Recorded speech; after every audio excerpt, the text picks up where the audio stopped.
ये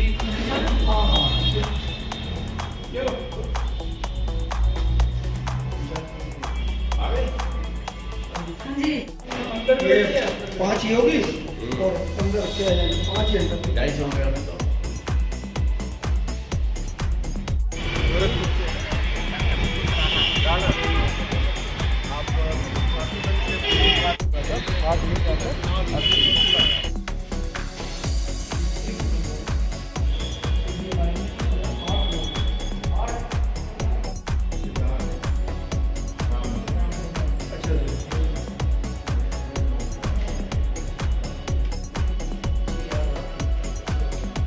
मोबाइल वाला आधा घंटा टाइम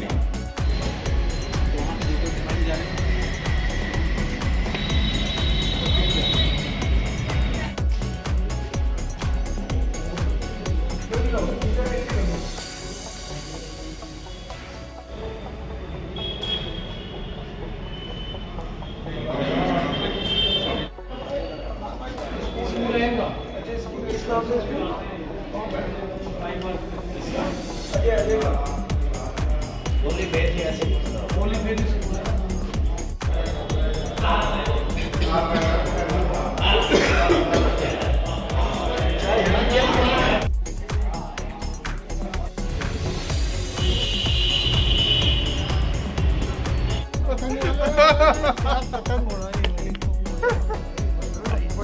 पतंग का तो नशा है लखनवी अंदाज याद है पत्नी पतंग उड़ा रहे अभी भी रखी है आइया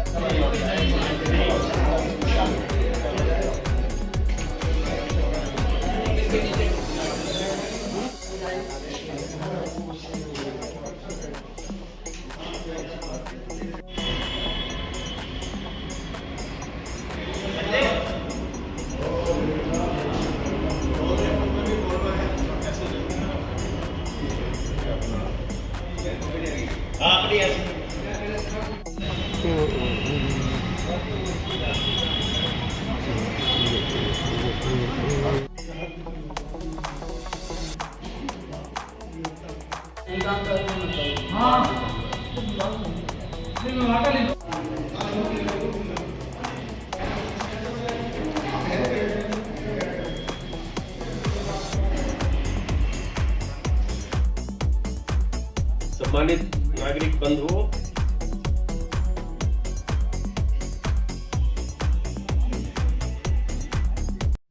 सहकारिता भवन सभागार लखनऊ में आपका हार्दिक अभिनंदन और स्वागत है। जैसा कि आपको मालूम है कि भारत का संविधान 26 नवंबर 1949 को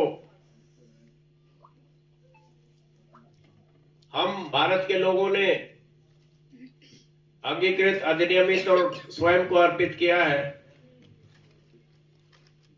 तो हम ये कार्यक्रम 26 नवंबर को ही लखनऊ में करना चाहते थे और इसी सभागार में करना चाहते थे, लेकिन यहाँ की व्यवस्था क्योंकि ऑलरेडी पहले से ये बुक था तो हम उस दिन इसको कार्यक्रम को नहीं कर सके। तो हम आज उस संविधान दिवस समारोह आज हम भारतीय लोकतांत्रिक समाज महासंघ के तत्वाधान में आयोजित कर रहे हैं। आप सभी को मालूम है कि आज का दिन अंतर्राष्ट्रीय मानवाधिकार के दिवस के रूप में भी मनाया जाता है और मैं समझता हूं कि विश्व के जितने भी संविधान हैं उनमें सबसे मानव अधिकारों की पुरजोर वकालत करने वाला अगर कोई दस्तावेज इस दुनिया में है तो वो भारत का संविधान है। इसलिए हमारे लिए आज इसलिए भी ये गौरव की बात है कि आज हम मानवाधिकार दिवस पर संविधान दिवस समारोह का आयोजन कर रहे हैं। तो मैं इस कार्यक्रम का आरंभ करने के लिए आज के हमारे इस कार्यक्रम की अध्यक्षता भारतीय लोकतांत्रिक समाज महासंघ के जो मुख्य संयोजक हैं एडवोकेट राव साहब मोहन, मैं उनको आमंत्रित करता हूं कि वो आप आए और मंच पर विराजमान हो। एडवोकेट राव साहब मोहन।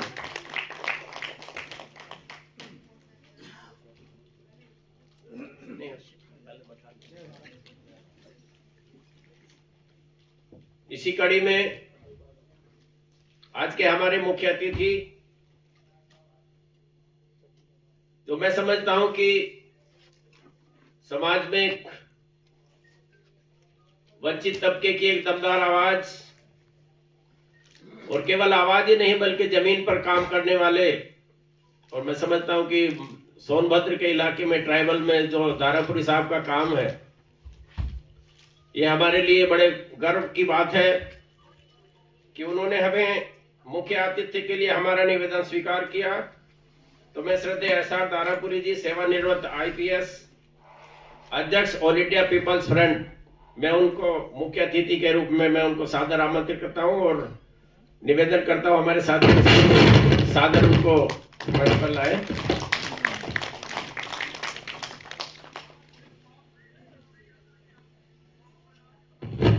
इसी कड़ी में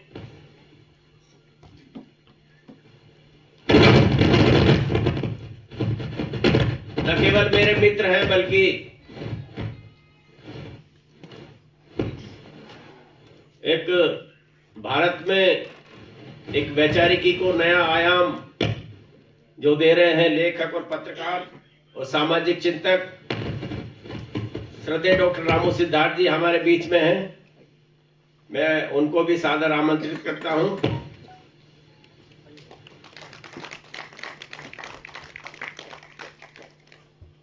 हमारे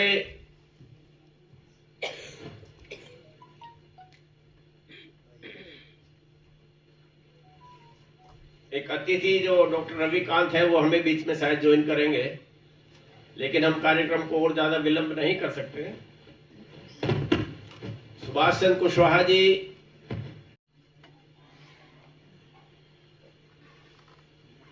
रामचंद्र पटेल जी पिछड़ा वर्ग महासंघ के अध्यक्ष हैं और पिछड़ों के लिए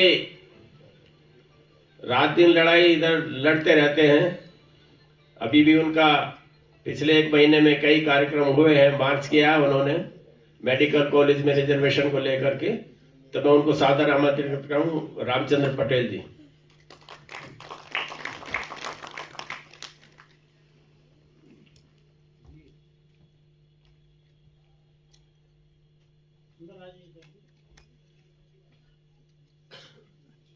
हेलो, जो सभागार के व्यवस्थापक है, माइक थोड़ा सा गड़बड़ कर रहा है, उसको ठीक कर दे।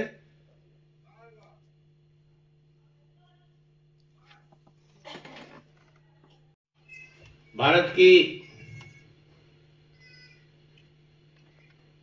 50% आबादी का प्रतिनिधित्व करने के लिए भारतीय महिला राष्ट्र निर्माण संघ की अध्यक्षा श्रद्धेय शारदा कुमारी जी, मैं उनसे निवेदन करूंगा आप भी मंच पर आए और अपना स्थान ग्रहण करें।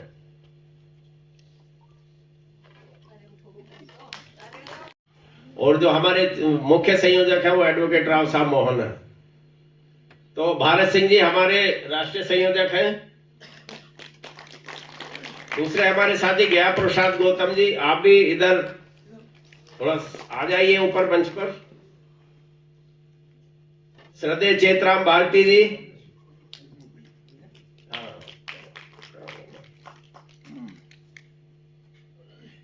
गोविंद राम जी, डॉक्टर रामनिवास जी,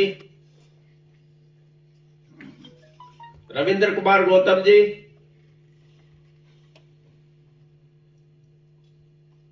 और चरण सिंह दिलवालिया जी, और हमारे वरिष्ठ साथी महेंद्र सिंह जी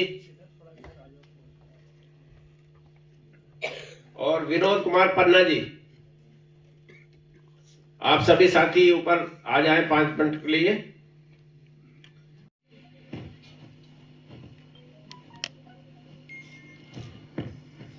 मेरे सभी अतिथिगण को, तो मैं भारत सिंह जी से निवेदन करूंगा कि आप एडवोकेट राव साहब मोहन को भारत के संविधान की मूल उद्देशिका भेंट करके उनका सम्मान करें।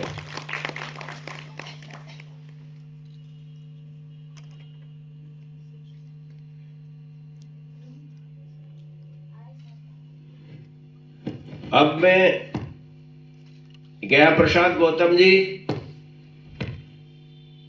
और चेतराम भारती जी, उन दोनों से निवेदन करूंगा कि हमारे जो आज के मुख्य अतिथि हैं श्रद्धेय दारापुरी साहब, आप दोनों साथी उनका सम्मान करें।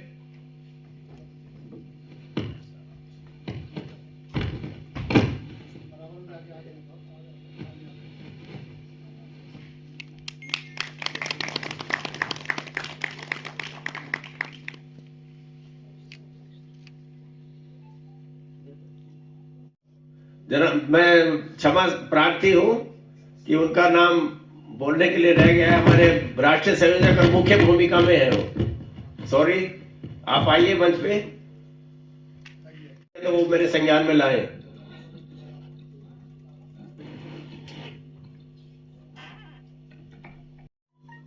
और गोविंद राम जी, उनसे निवेदन करूंगा कि हमारे अतिथि और मुख्य वक्ता जो है श्रद्धेय डॉक्टर रामू सिद्धार्थ, वो इनको भारत के संविधान की जो मूल उद्देशिका है उसको भेंट करके सम्मानित करें।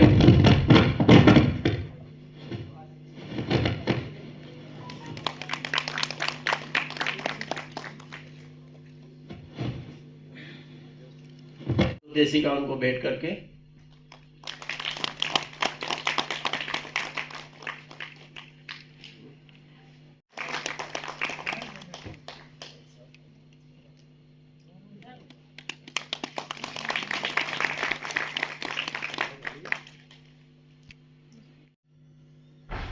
जो गोरखपुर से हैं और प्रोफेसर हैं उधर यूनिवर्सिटी में, वो हमारे बीच में है। मैं चाहूंगा कि आप मंच को आकर के सुशोभित करें। डॉक्टर अलख निरंजन।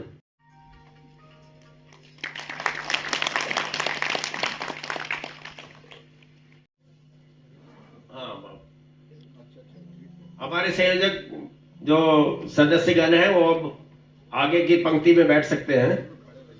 आप आगे रहिए, आपकी सेवाओं की बार बार जरूरत होगी। ठीक है, थक जाएंगे खड़े खड़े। हाल में आमंत्रित हमारे बंधु हैं। कार्यक्रम के बाद सभी का फोटो सेशन हमारे गेस्ट के साथ होना है, तो कोई भी साथी हाल छोड़ करके या बीच में ना जाए तो हमें अच्छा लगेगा। कार्यक्रम के समापन के बाद जाएं। खाने की व्यवस्था की गई है और यहाँ गंभीर चर्चा होने वाली है, तो इसलिए मेरा निवेदन है कि सभी का फोटो सेशन होगा बाद में कार्यक्रम के, और वो मंच पर ही होगा हमारे अतिथियों के साथ बारी बारी से। 10-20 भी जितने भी लोग यहाँ आ जाएंगे वो सभी का फोटो सेशन बाद में होना है। तो अब मैं आपको, जब आप लोगों ने हॉल में एंटर किया होगा तो हमारी रिसेप्शन पे आपको एक छोटा सा एक कार्ड दिया गया है। उसमें भारत के संविधान की मूल उद्देशिका है। तो हम आज आपको 26 नवंबर 1949 में आपको ले जाना चाहते हैं और इस संविधान की मूल उद्देशिका को स्मरण करके हम उसको यह शपथ के रूप में दोहराएंगे। तो मेरा सभी साथियों से निवेदन है कि जो हॉल के बाहर हैं वो भी अंदर आ जाएं और सभी साथी अपनी अपनी सीट पर जहां बैठे हैं वहीं पर खड़े हो जाएं और उसको हाथ में ले लें। उसको बुक, जो छोटा सा कार्ड है, सभी संयोजक मंडल के जो सदस्य हैं वो आगे वाली पंक्ति में आ जाएं। सभी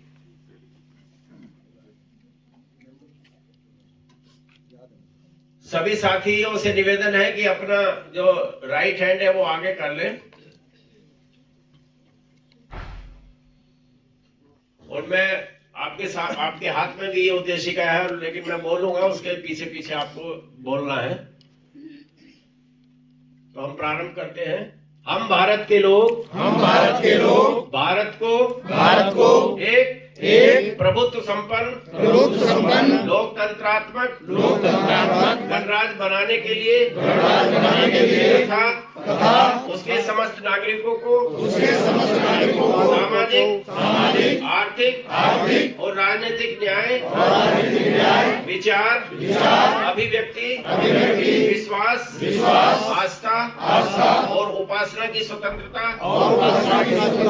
प्रतिष्ठा और अवसर की समानता प्राप्त करने के लिए तथा उन सब में व्यक्ति की गरिमा और राष्ट्र की एकता सुनिश्चित करने वाली बंधुता बढ़ाने के लिए दृढ़ संकल्प होकर अपनी संविधान सभा में आज 26 नवंबर 1949 को एतद द्वारा इस संविधान को अंगीकृत अधिनियमित और स्वयं अर्पित करते हैं। धन्यवाद। जय भारत जय भारत।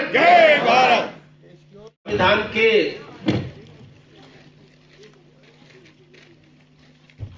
प्लेटिनम वर्ष में हम प्रवेश कर चुके हैं। संविधान ने अपने 74 वर्ष ने इसके लिए चेतावनी स्वरूप 25 नवंबर 19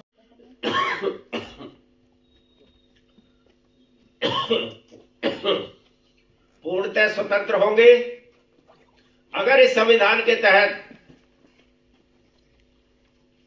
कुछ भी गलत होता है,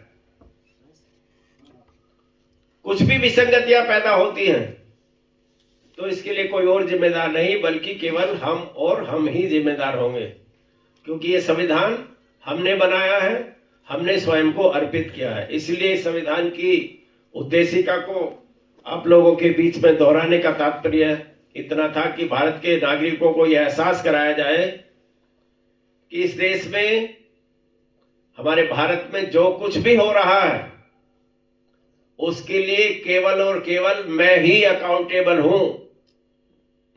दूसरे को दोषारोपण देने से कोई बात बनने वाली नहीं है।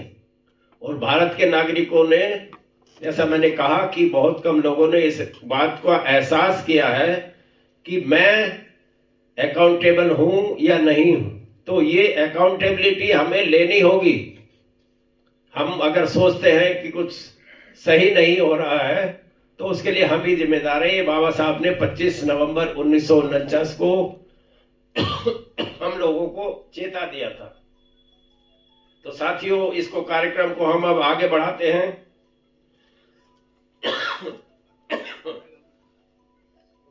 हमारे बीच में मिस्टर पंकज एडवोकेट हैं, राष्ट्रीय अध्यक्ष है डॉक्टर अंबेडकर अधिवक्ता मंच। मुझे नाम दिया है भारत सिंह जी ने। आप आए और 5 मिनट में अपनी बात रखें। आप आइए। ठीक है, अभी बाद में करिए। अरे बाद में नहीं, उन्होंने दिया है पहले नाम। आप आ जाइए। बाद में सब लोग अगर बाद में करेंगे तो फिर नहीं हो पाएगा ना। हमने 3 बजे हर हाल में कार्यक्रम का समापन। धन्यवाद माननीय संचालक महोदय।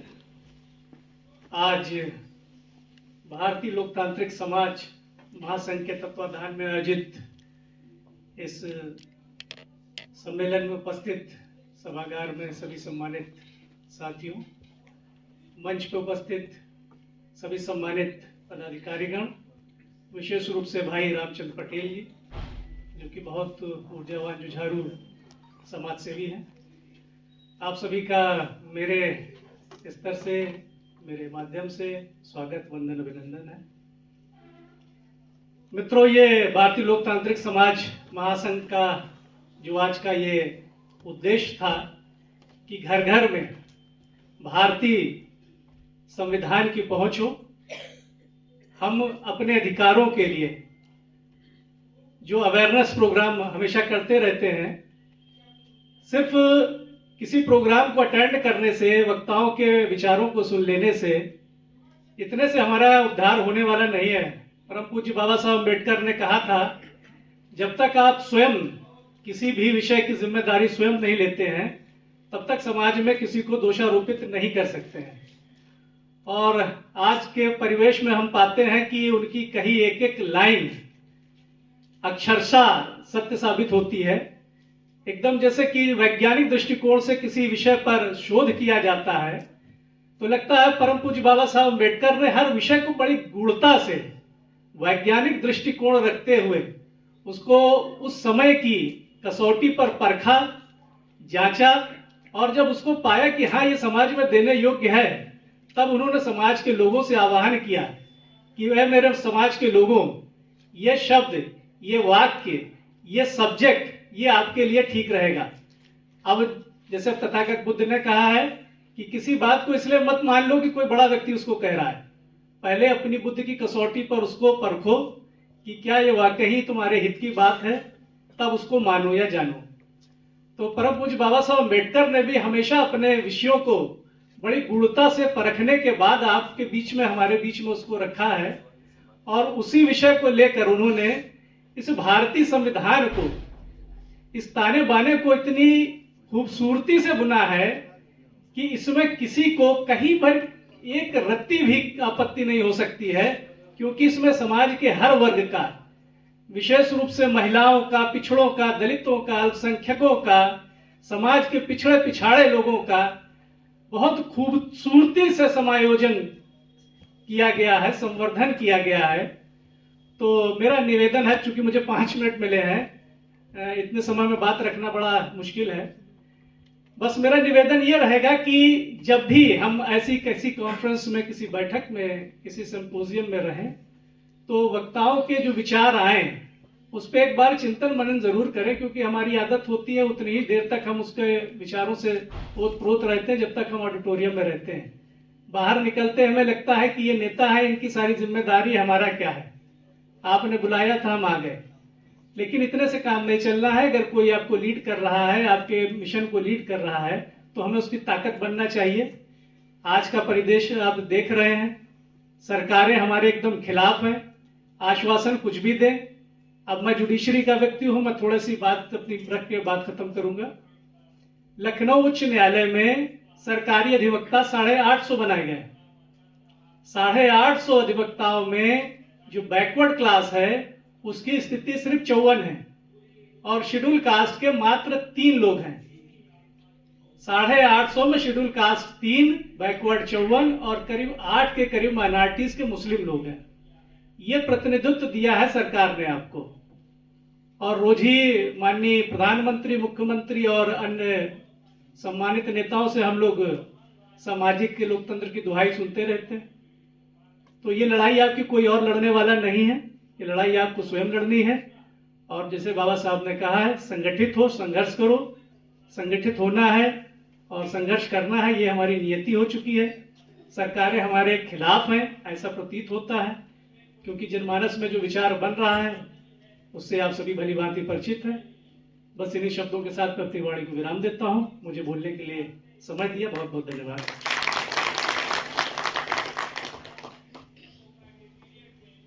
बहुत बहुत धन्यवाद एडवोकेट पंकज जी।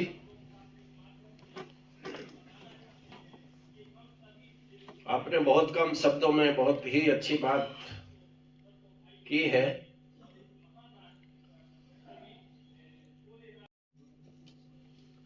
इस देश में जो निर्वाचक की भूमिका को आज तक हम समझ नहीं पाए, और हमने अपनी निर्वाचक की जो मुख्य भूमिका थी उसमें जो अपने मताधिकार का विवेकपूर्ण जो इस्तेमाल करना था, किसी भी कास्टिज्म, किसी भी क्षेत्रवाद, किसी भी भाई भतीजावाद को छोड़ करके जो हमने उनको निर्वाचित करना था, वो भूमिका निभाने में भारत के निर्वाचक मैं समझता हूं सफल नहीं हुए हैं।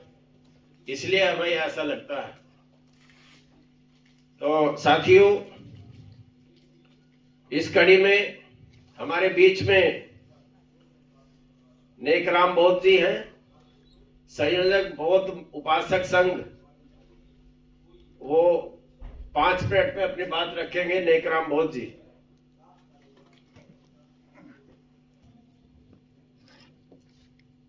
तथागत बुद्ध बाबा साहब को नमन, भिक्षु संघ को वंदन, धम्म बंधुओं और बहनों सभी को नमो बुद्धाय, जय भीम। भारत का संविधान दिवस पे आज चर्चा हो रही है।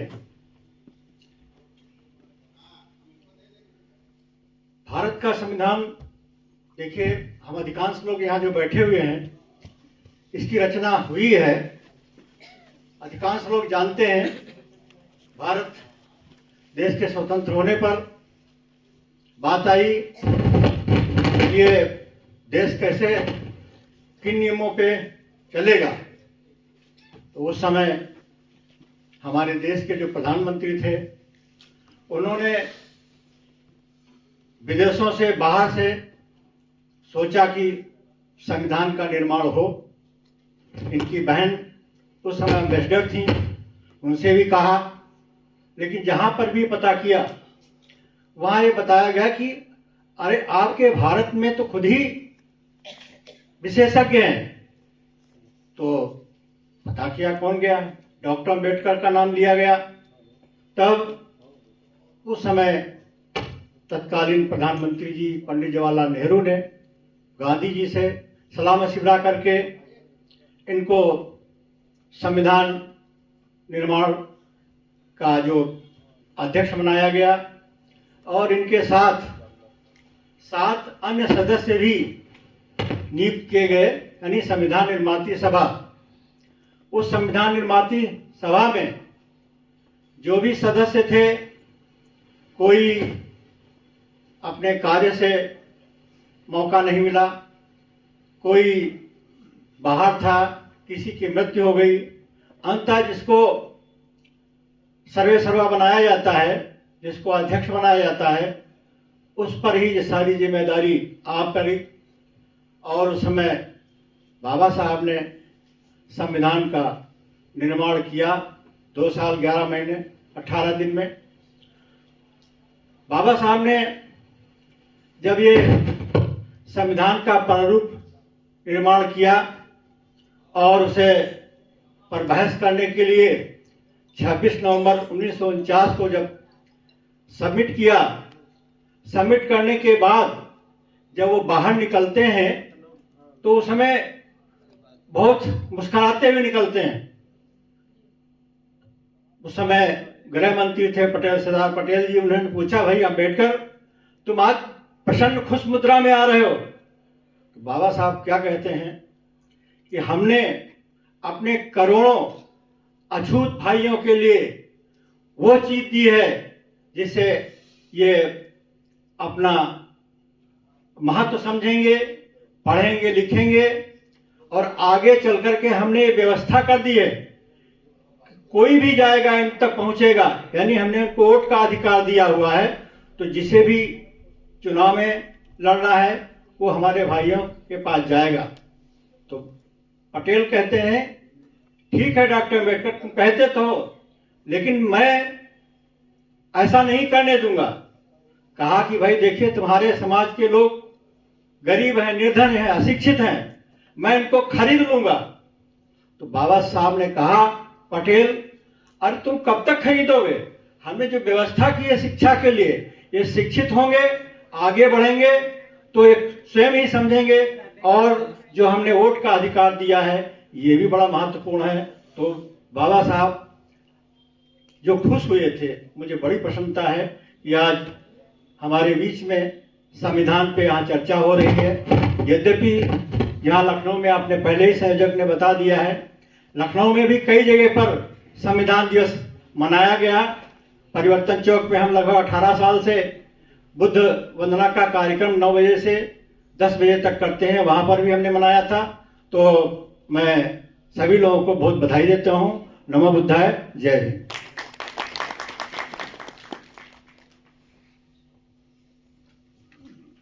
धन्यवाद नेकराम बौद्ध जी। हमारे बीच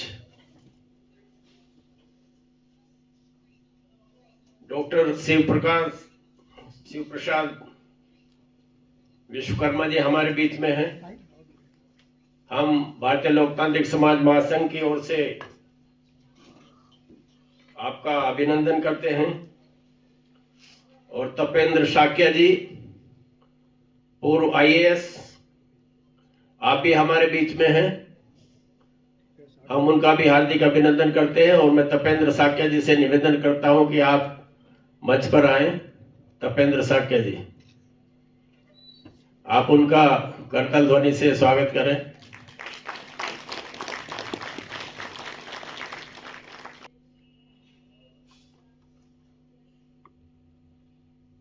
हमारे भारत सिंह जी जहां कहीं भी हो वो मेरे साथ मंच पर ही रहे। उन्होंने मुझे एक नाम दिया था, अनिल कुमार अशुर, सीतापुर से आए हैं क्या? आप आए। आप हमारे सहयोगी संगठन DRAF के वर्कर हैं सीतापुर से। मैं निवेदन करूंगा कि आप आए और 5 मिनट में अपनी बात रखें। अनिल कुमार अशुर। साथियों, संविधान दिवस के पावन अवसर पर सम्मानित सभी साथियों को बहुत बहुत हार्दिक शुभकामनाएं। आज के इस कार्यक्रम के पावन अवसर पर राष्ट्रपिता ज्योतिराव फूले, राष्ट्र निर्माता बोधिसत्व बाबा साहब डॉक्टर भीमराव अंबेडकर और आधुनिक भारत के प्रणेता हम सबके बहुजन नायक मानवर कांशीराम साहब के चरणों में नमन करते हुए आज इस कार्यक्रम के मुख्य अतिथि माननीय दारापुरी साहब, अध्यक्षता कर रहे माननीय एडवोकेट राव साहब मोहन जो महाराष्ट्र से हैं, और सभी मंचासीन अतिथिगण, सम्मानित इस हाल में बैठे हुए बाबा साहब अम्बेडकर के अनुयायीगण, सभी को बहुत बहुत साधुवाद। साथियों, जैसा कि बाबा साहब डॉक्टर भीमराव अंबेडकर ने भारतीय संविधान की मूल उद्देशिका में पहले ही लाइन में लिखा, हम भारत के लोग, तो जैसा कि हम भारत के लोग का मतलब सीधा सा ये है कि इस भारत में रहने वाले समस्त लोग इस देश के नागरिक हैं और जिनमें एक बंधुता स्थापित करने की बात कही गई है। हम सबको इस बात को घर से बाहर निकलते वक्त इस बात को ध्यान रखना चाहिए कि हम हिंदू हैं या मुसलमान हैं या सिख हैं, ईसाई हैं या बौद्ध हैं या किसी भी जाति संप्रदाय से बिलोंग करते हैं। साथियों, धर्म ये आपका निजी विषय है और जैसे ही सार्वजनिक रास्ते पे चलते हैं, घर से बाहर निकलते हैं, आप इस देश के भारत के नागरिक हैं। और भारत के नागरिक की जब पहचान होती है तो साथियों बंधुता स्थापित होती है। राष्ट्र का निर्माण करने के लिए जात विहीन समाज की स्थापना होनी चाहिए।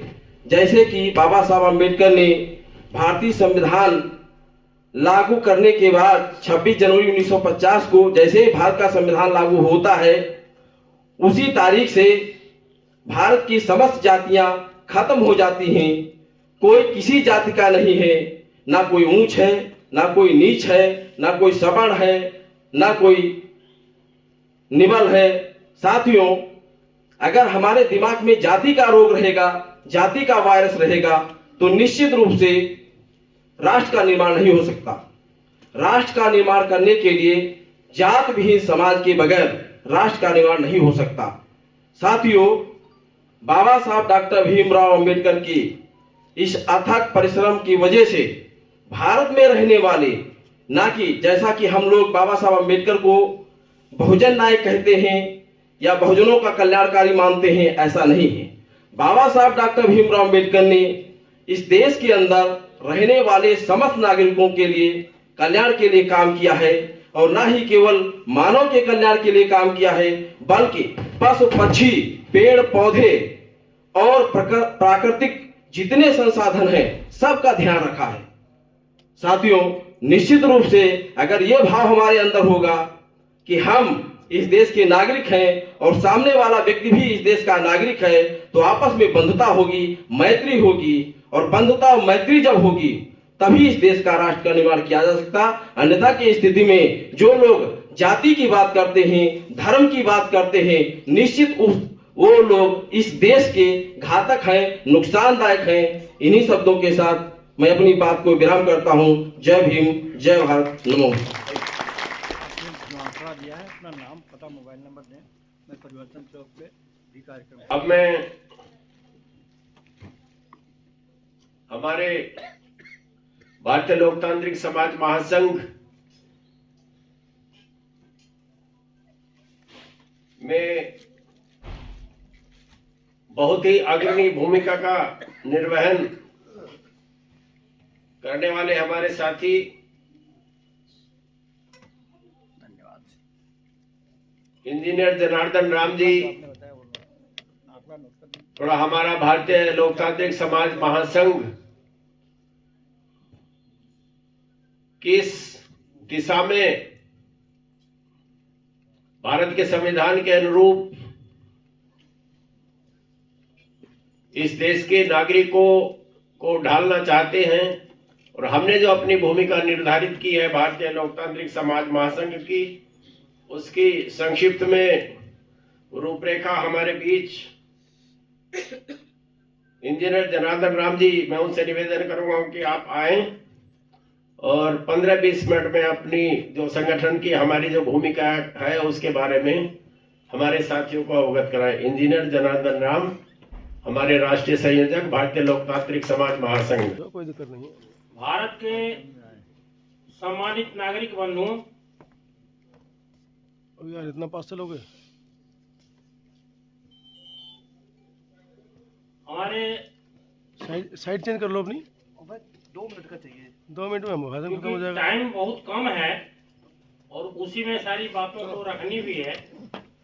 इसको ध्यान में रखते हुए टू दी पॉइंट बातें आपके सामने रखी जा रही है। सम्मानित साथियों, पहले तो सर्वप्रथम हमारे जो क्रांतिकारी, बहुत ही शानदार और दमदार कृतित्व करने वाले पूर्वजों को सैल्यूट, सलाम।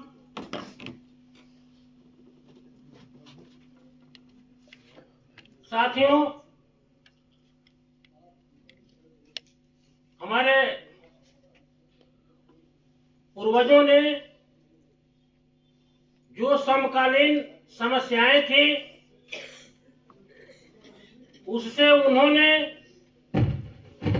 अपने जान की बाजी लगाकर क्रांतिकारी कदम उठाए और प्रदर्शन किए और तत्काल समय में हल भी दिया।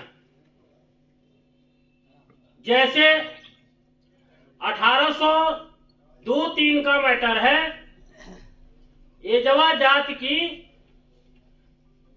जो केरला में इस समय पिछड़ी जात में आती है, त्रावणकोर राज था उस समय। एजवा जात की नंगेली ने ब्रिटिश टैक्स के खिलाफ अपना स्तन काटकर उस एक्ट को, जो मानवता के खिलाफ, जो शूद्र की महिलाओं को ब्रेस्ट ढकने से मना करता था, उसके खिलाफ उन्होंने अपना ब्रेस्ट काट करके और अपने को स्वाहा कर लिया। उसके बाद वो ब्रेस्ट टैक्स हटा। वहीं की नाडार जात की 2 महिलाएं थी, उन्होंने पूरे कपड़े बदन को पूरे कपड़े से ढक लिया। उस समय ईसाइयों का प्रभाव चल रहा था, 1859 का मैटर है। उन 2 महिलाओं को पूरा शरीर ढकने पर उन्हें फांसी की सजा हुई और उस फांसी के सजा के खिलाफ नाडार जात के लोगों ने आंदोलन छेड़ा और फिर पूरा शरीर ढकने का आदेश हुआ। उसके बाद सामाजिक बुराइयों के खिलाफ ज्योतिबा फूले और सावित्रीबाई फूले ने एजुकेशन, पालनघर के कार्यक्रम के तहत उन बुराइयों से लड़े और उस समय की एजुकेशन जो आज पेरेंट्स मीटिंग होती है वो वहीं से शुरुआत हुई थी, सावित्रीबाई फुले से। ये हमारे समाज की क्रांतिकारी शानदार प्रदर्शन करने वाले लोग थे। उसके आगे साहू जी महाराज थे, गायकवाड़ जी थे। उसके बाद हमारे फाइनल शेप देने वाले जो प्रमुख थे वो विश्व ज्ञान के प्रतीक विधिवेत्ता, भारत रत्न, बोधिसत्व बाबा साहब डॉक्टर भीमराव अंबेडकर जी थे, जिन्होंने फाइनल शेप दिया। और 6 दिसंबर 1956 को जो एक मूवमेंट थी वो पड़ाव में आकर के पड़ी हुई है। उसके बाद हमारे और भी क्रांतिकारी, समाजसेवी, कृतित्व करने वाले व्यक्तित्व आए, लेकिन वो रिएक्शन के मोड में चले गए, रिएक्शन के मोड में चले गए। और रिएक्शन के मोड में भी वो पैसिव जो मोड की व्यवस्था रही है, पैसिव मोड मतलब जब हम कहीं हाथ जोड़ते हैं या भीख मांगते हैं तो हमारे जो ब्लड सर्कुलेशन होती है, जो मन स्थिति होती है, वो पैसिव हो जाती है, निष्क्रिय। और वहीं पर जब हम कुछ देने की पोजीशन में आते हैं तो फिर हम सक्रिय एक्शन मोड में आ जाते हैं। तो 26 नवंबर 1949 से हम भारत के लोग एक्शन और इलेक्शन के मोड में आ गए। एक्शन और इलेक्शन के मोड में आ गए, क्योंकि हमारे जो तथागत बुद्ध के आदर्श पर आधारित हमारा भारत का संविधान 26 नवंबर 1949 से ही स्टेब्लिश है। बुद्ध की, तथागत बुद्ध की फिलॉसफी में है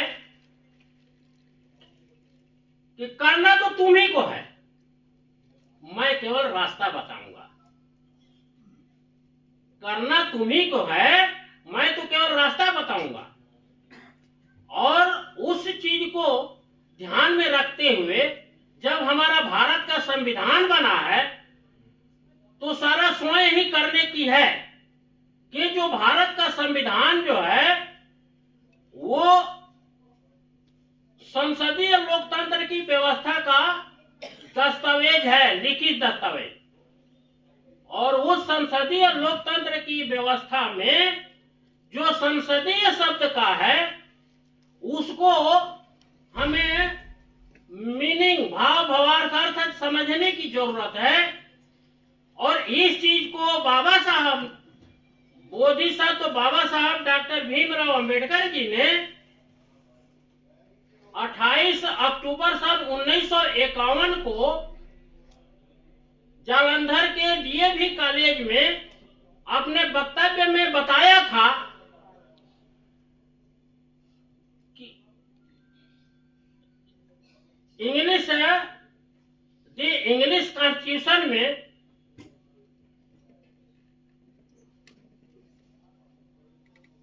वाल्टर बेगहार्ट की किताब है, उसने लिखी है, उसको बाबा साहब रेफरेंस लेकर के बता रहे हैं कि उसमें संसदीय व्यवस्था के अर्थ में डिस्कशन है, विचार विमर्श, और लोकतंत्र में देखते हैं तो इसमें जनता शासक है।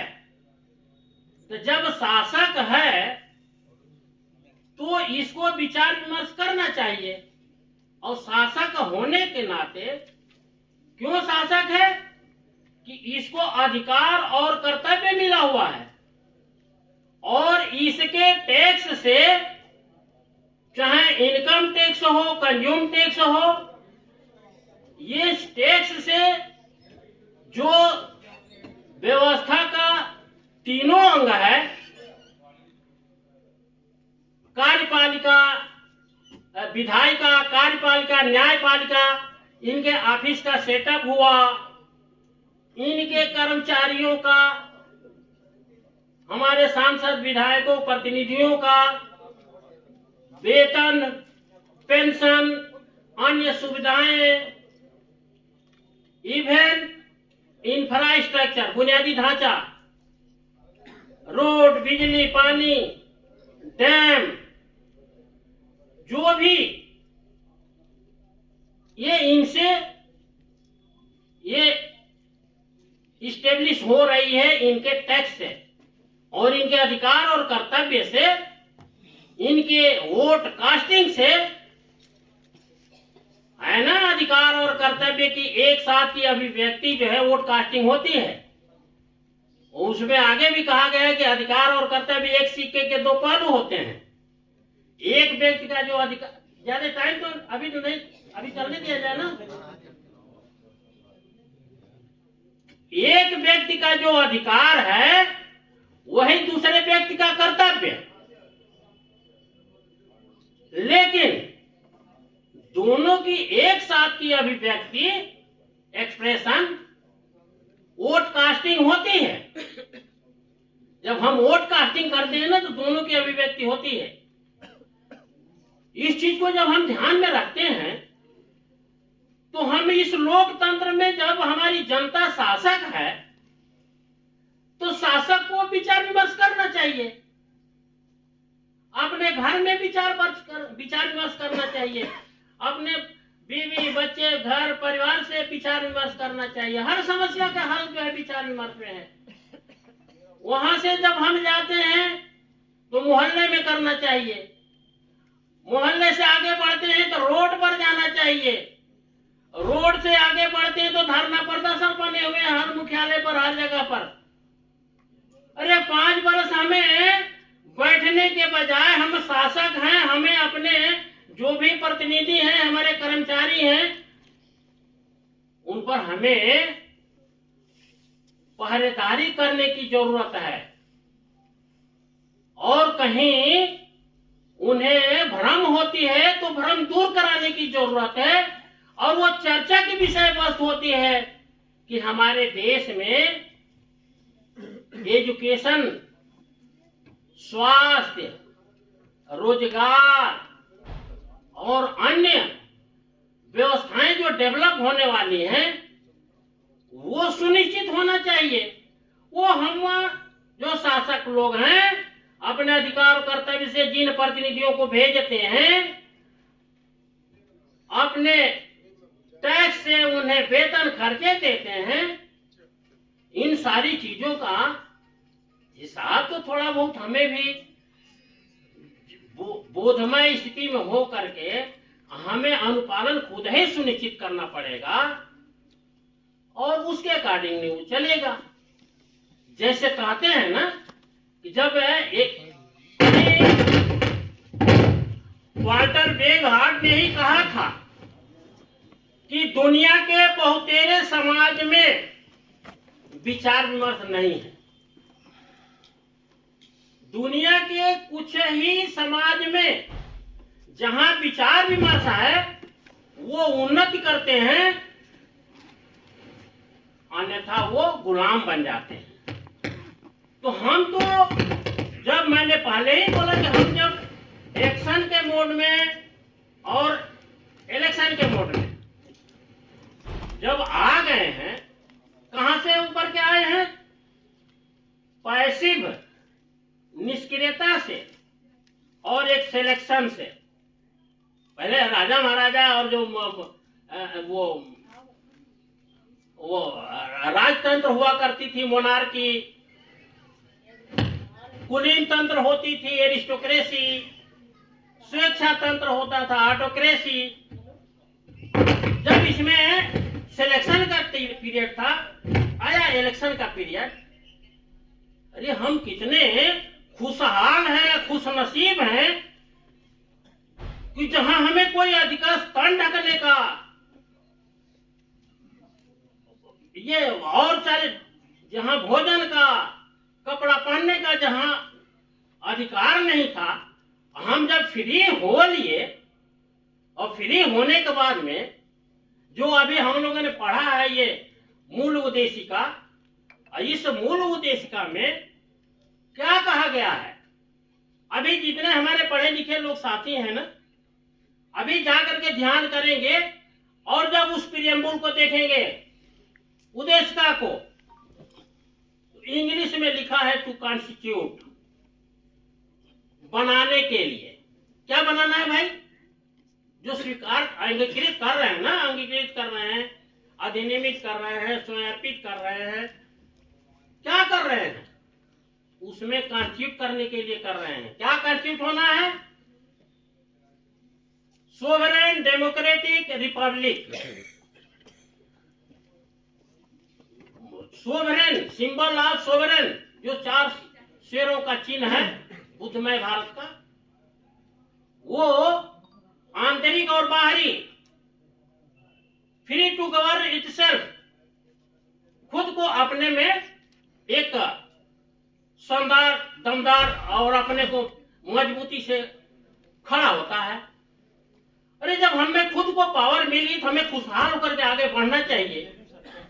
तो टू कॉन्स्टिट्यूट करने के लिए सोवरेन डेमोक्रेटिक रिपब्लिक, थोड़ा रिपब्लिक वाला हिंट कर दूं, रिपब्लिक में रेस रिपब्लिका कहा है, मतलब प्रॉपर्टी 2 तरह की होती है, एक प्राइवेट प्रॉपर्टी और एक पब्लिक प्रॉपर्टी।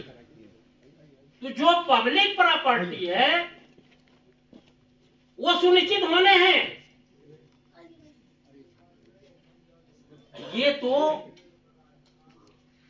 हमारे जो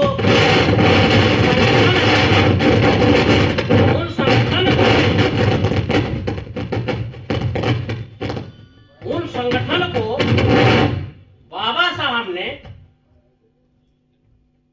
बोला था ना कि गुलामों को गुलामी का एहसास करा दो, अपनी बेड़ियां स्वयं तोड़ लेगा। आज हमारा BLSM, भारतीय लोकतांत्रिक समाज महासंघ, एक अनोखा संगठन ये फील्ड में इस तरह का कार्यक्रम लेकर के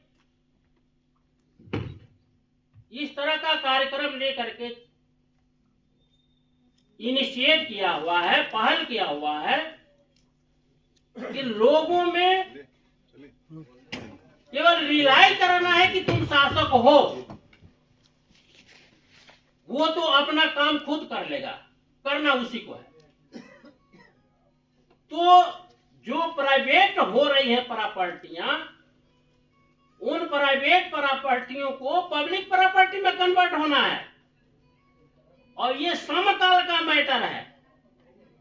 अपने काल में हमारे पूर्वजों ने किया, अब हमारा काल है, हम कुछ करेंगे और इसके बाद में आगे आने वाली पीढ़ी करेगी।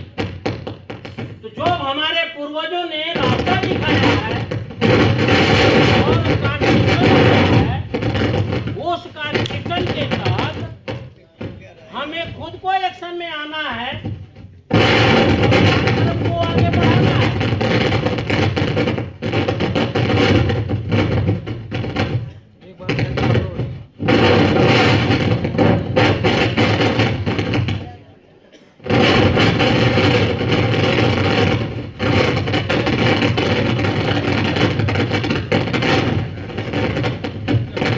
इसको हटा लो, ऐसे थोड़े डिस्टर्ब करते हो बीच में।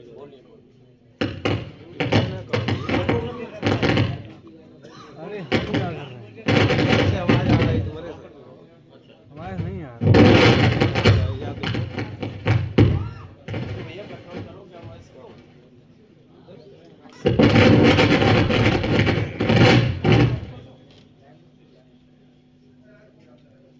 तो सम्मानित साथियों, सम्मानित बंद कर दो या तो हटा दो उसको।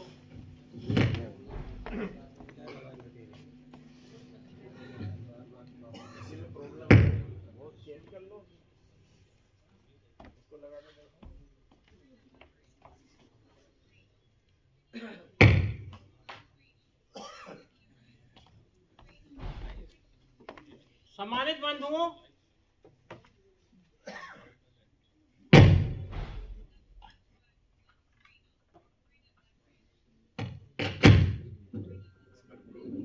हाँ, सम्मानित बंधुओं, हम जो है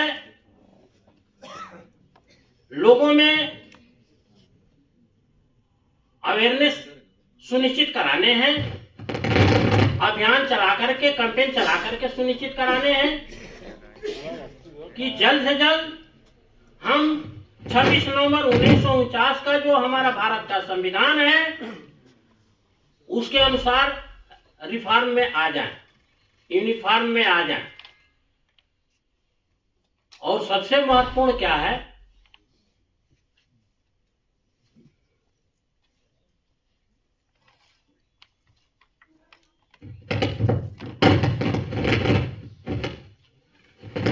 अब कंट्रोल कर रहा हूं 2 मिनट में। साथियों, ये विचार विमर्श पर आया कि संसदीय व्यवस्था का मतलब विचार विमर्श है, तो वो हमें विचार जो करनी है, मुख्य बिंदु है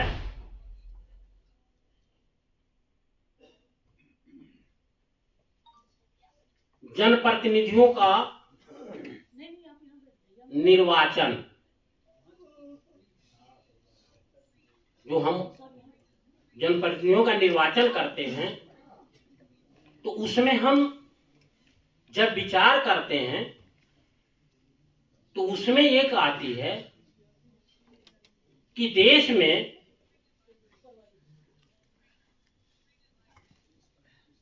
जो धांधली मची हुई है कैपिटलिस्ट का, उसका कंट्रोल इस शासक के हाथ में है, जनता के हाथ में है, और वो है 1 वोट एंड 1 नोट। अब वो नोट कैसे सुनिश्चित होगा कि एक ईमानदार, कर्मठ, क्रांतिकारी और समाज के लिए त्याग करने वाला, देश के लिए त्याग करने वाला व्यक्ति जो है निर्वाचित होकर हमारा जनप्रतिनिधि जाए।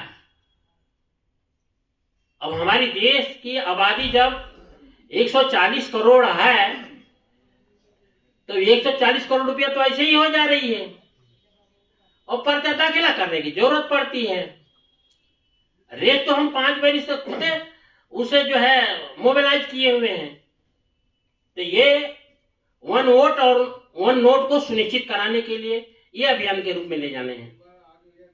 दूसरा आ रहा है फ्री एंड फेयर इलेक्शन। अब ये फ्री एंड फेयर इलेक्शन पर जब हम थिंकिंग करते हैं, जब हम डिस्कशन करते हैं, जब हम रोड पर उतरते हैं, अरे रोड के लिए वो लोहिया जी ने बोला है कि जब रोड सुनी होती है तो संसद आवारा हो जाती है। तो कम से कम हमारा जो है इस तरह का एक पहचान जाए, हमारी इस तरह का रिकॉग्निशन हो कि वहां जो हमारा प्रतिनिधि बैठा हुआ है वो कम से कम हमारे भारतीय संविधान का, हमारी व्यवस्था का आचरण अनुपालन तो सुनिश्चित करे। अब जैसे है एक उसमें व्यवस्था है अति मजबूत विपक्ष की, अति मजबूत विपक्ष की है। अभी बाबा साहब ने वहीं पर 28 अक्टूबर सन 1991 वहां पर व्यवस्था अपोजिशन की बात की है, एक मजबूत अपोजिशन होना चाहिए। और जगह का एग्जाम्पल दिए हैं कि जहां उसको एक अलग विशेष महत्व दिया जाता है अपोजिशन वाले को, क्योंकि ये लोकतंत्र में अपोजिशन एक महत्वपूर्ण भूमिका होती है उसकी। आज अपोजिशन ही इधर से भी शासन सत्ता जो सत्ता पर है वो भी चाहता है कि विपक्ष न रहे, और हम भी विपक्ष के विषय में कुछ सोचते नहीं। तो तीन चीजें हैं, वन वोट वन नोट। जब हम रिप्रेजेंटेटिव इलेक्ट करते हैं, निर्वाचित करते हैं, ये भी बड़ी महत्वपूर्ण चीज है जो हमारे वक्तागण हैं कम से कम जो टर्मिनोलॉजी को उसको भी ध्यान में रखना चाहिए, क्योंकि आए दिन जबान से चुनाव चुनाव चुनाव चुनाव, चुनाव का मतलब सिलेक्शन सिलेक्शन, ये भी हमारे असंवैधानिक टर्म हो गया। जब है इलेक्शन की बात हो रही है, जब निर्वाचन के हिंदी में निर्वाचन, इंग्लिश में इलेक्शन, उधर है चुनाव, उधर है सिलेक्शन, इस सारी चीजों को कंट्रोल जब करते हैं तो फिर एक अच्छा मैसेज आता है। तो बहुत सारी बातें तो कहने को रह जा रही है, और लास्ट में यही मैं एक संदेश देना चाह रहा हूं कि अभी इजराइल का फिलिस्तीन का युद्ध चल रहा है, फिलिस्तीनियों का। उसमें एक इतिहासकार कह रहा है कि जो यहूदी हैं उनकी जो लड़ाई चल रही है अस्तित्व बचाने के लिए चल रही है, जबकि वहीं पर फिलिस्तीनी की लड़ाई जंग जीतने के लिए चल रही है। और इवन उस आइंस्टीन के विषय में बताया जाता है, वो हिटलर के टाइम में वो छोड़ करके भागा था अमेरिका, और वहां से हालांकि ऑफर हुए इजरायली को। आज इजराइल जो है कि मैक्सिमम जो दार्शनिक मिलेंगे, चाहे कार्ल मार्क्स हो, चाहे आइंस्टीन हो, और चाहे न्यूटन हो, मैक्सिमम जो विद्वान मिलेंगे इजराइल से मिलेंगे।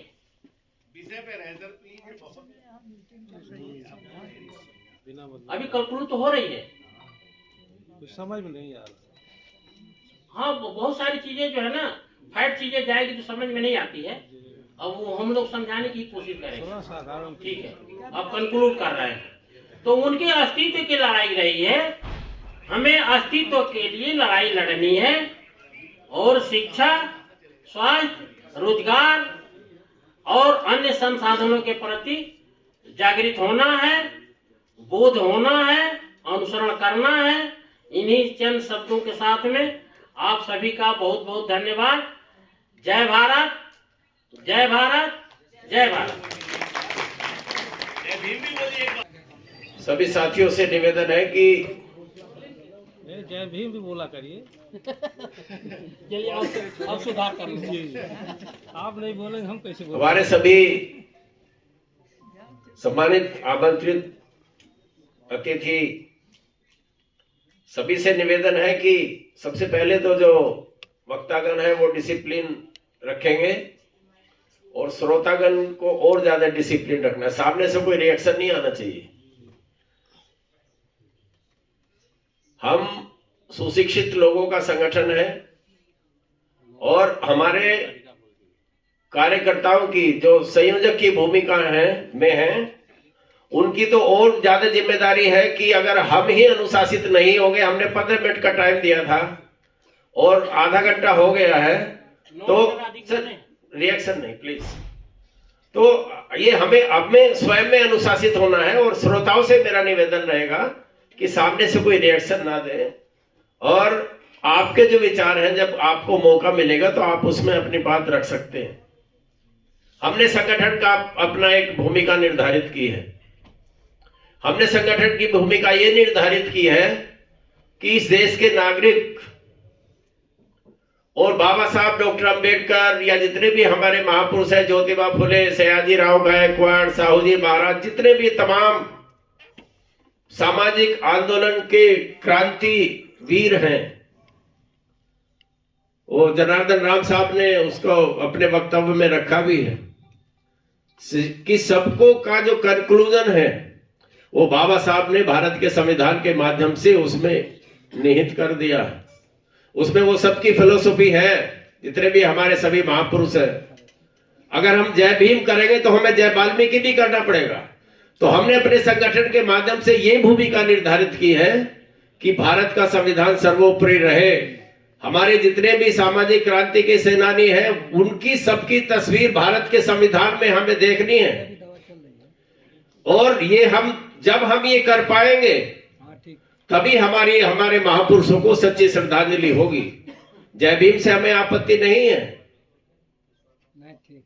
लेकिन हमारे आइकॉन क्या है, बाबा साहब ने क्या आइकॉन हमें दिया है। बाबा साहब हमें चाहते थे कि हमारी आइडेंटिटी फर्स्टली इंडियन और लास्टली इंडियन हो।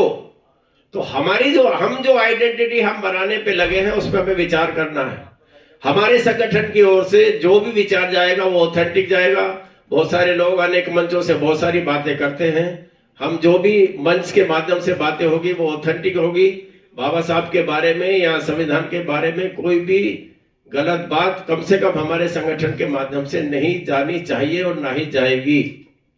और हम जब भी फील्ड में जाते हैं, जब हम फील्ड वर्क करते हैं, तो हमारा निवेदन भी यही रहता है कि सभी बाबा साहब का ओरिजिनल साहित्य पढ़ें, कॉन्स्टिट्यूशन की डिबेट पढ़ें और संविधान का अध्ययन करें। तो मैं इस कड़ी को आगे बढ़ाते हुए, क्योंकि मुझे समीक्षा में ज्यादा टाइम ना लेना पड़े, तो मुझे आप सबका सहयोग चाहिए, क्योंकि हमें कार्यक्रम को एक समापन और हम समय पर करना चाहते हैं।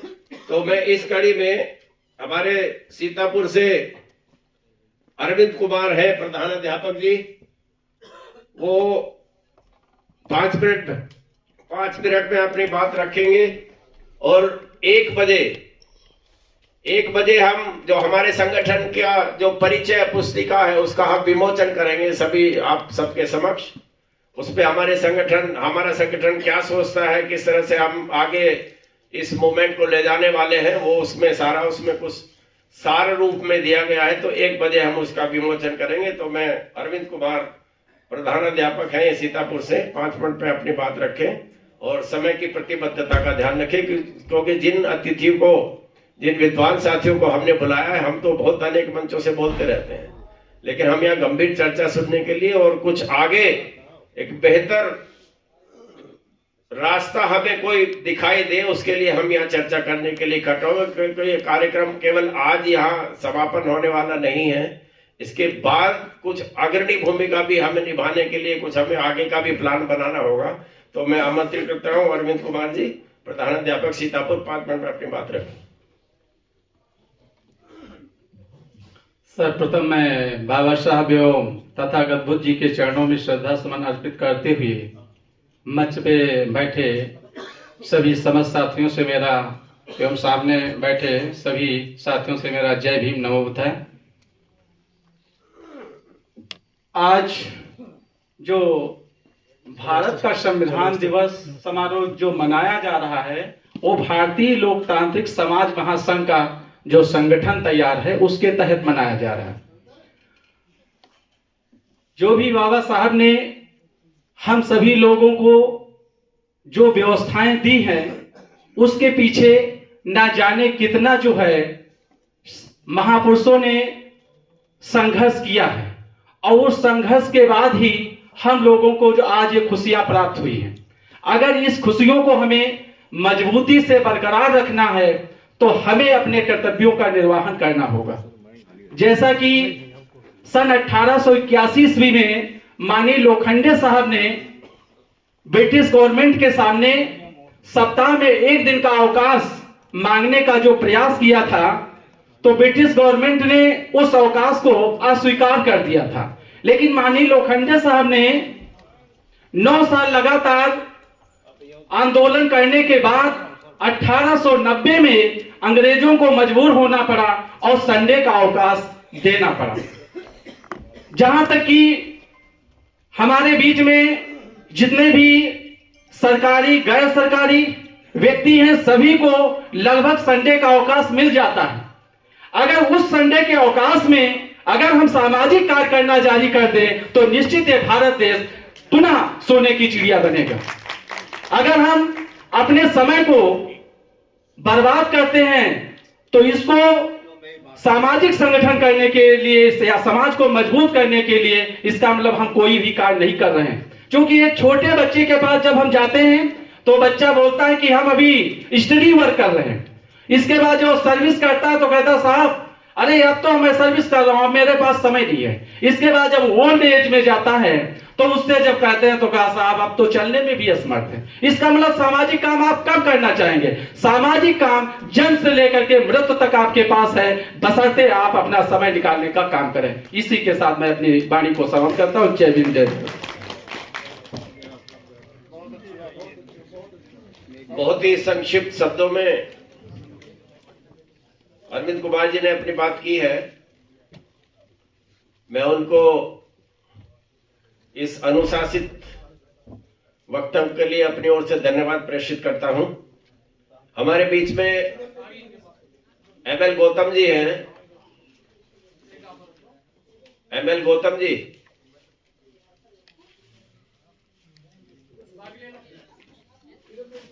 आप बामसेव के प्रांतीय अध्यक्ष हैं। मैं उनका हार्दिक अभिनंदन करता हूं कि आप आए आगे अग्रिम पंक्ति में बैठे। साथियों, आप सभी के बीच में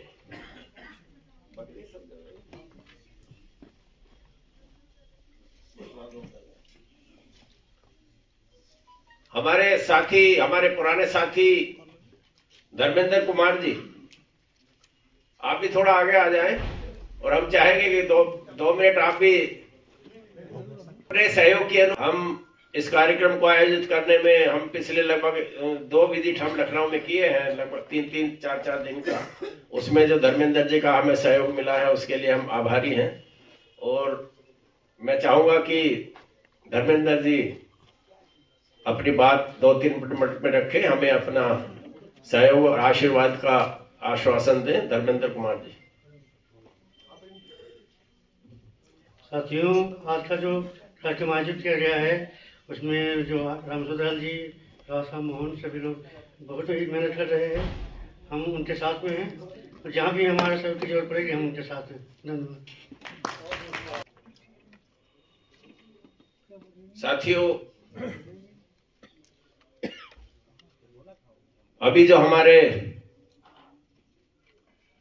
भारतीय लोकतांत्रिक समाज महासंघ की भूमिका को इंगित करते हुए जो पुस्तिका हमने निर्माण की है वो आप लोगों के बीच में सब में वितरित हो गई है। तो मैं अपने मंच आसीन सभी अतिथिगणों से निवेदन करूंगा कि इस खड़े होकर के इस पुस्तिका का विमोचन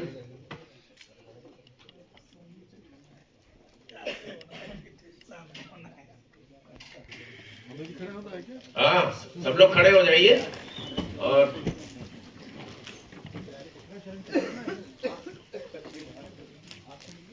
सब ऊपर कर लेंगे तो फोटो करने अच्छा लीजिए।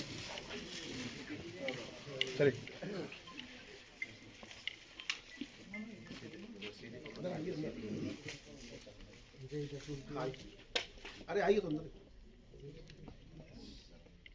सर 1 मिनट रुकिएगा सर। सर 1 मिनट रुकिएगा सर।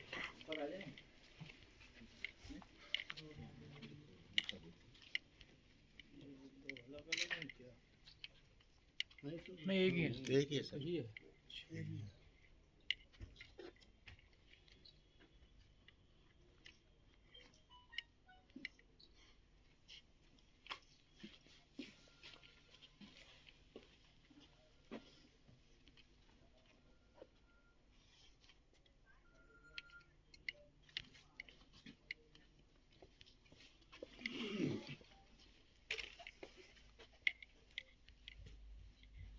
हो गया। और भारत की मीडिया में जाना पहचाना चेहरा, आप डिबेट में उनको सुनते हैं बहुत अवसरों पर। डॉक्टर रविकांत जी हमारे बीच पधार चुके हैं। मैं निवेदन करूंगा कि सर आप मंच पर आए, डॉक्टर रविकांत जी, और आप सभी, हम सभी उनका करतल ध्वनि से स्वागत करें।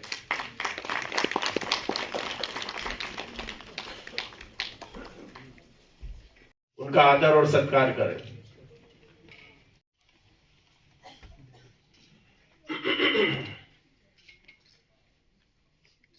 वो संसद, और हमने जो अपना लोगो बनाए हैं इसके बारे में हम थोड़ा बता देना चाहते हैं।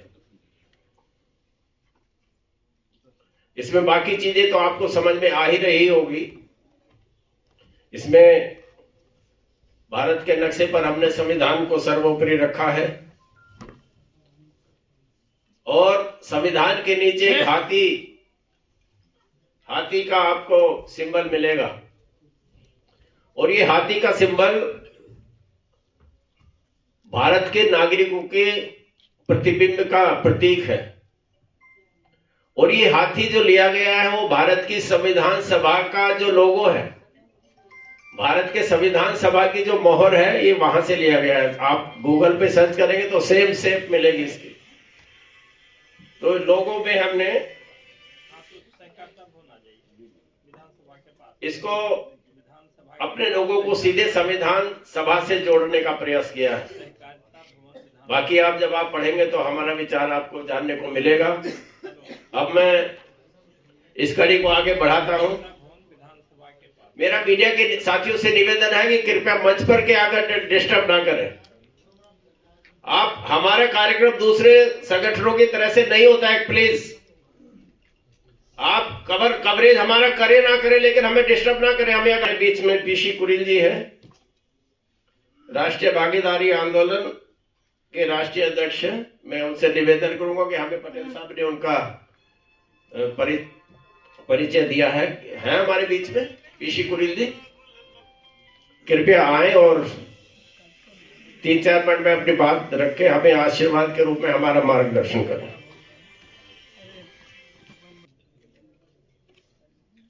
बहुत सत बाबा साहब, सम्मानित मंच और आज की अध्यक्षता कर रहे थे जी, उपस्थित सभी प्रबुद्ध साथियों और बहनों, आज का एक ऐसा विषय है जो पूरे देश को सचेत कर सकता है। लेकिन इस विषय को केवल थ्योरिकल ना रखा जाए, क्योंकि बाबा साहब का और तमाम महापुरुषों के नाम में थोड़ा भिन्नता है। सारे महापुरुषों ने जो काम किया है, सभी विद्वान साथियों ने जो काम किया है, वो केवल थ्योरिकल ही किया है। बाबा साहब ने जो कार्य किया है वो प्रैक्टिकल के साथ किया है। ये अंतर है।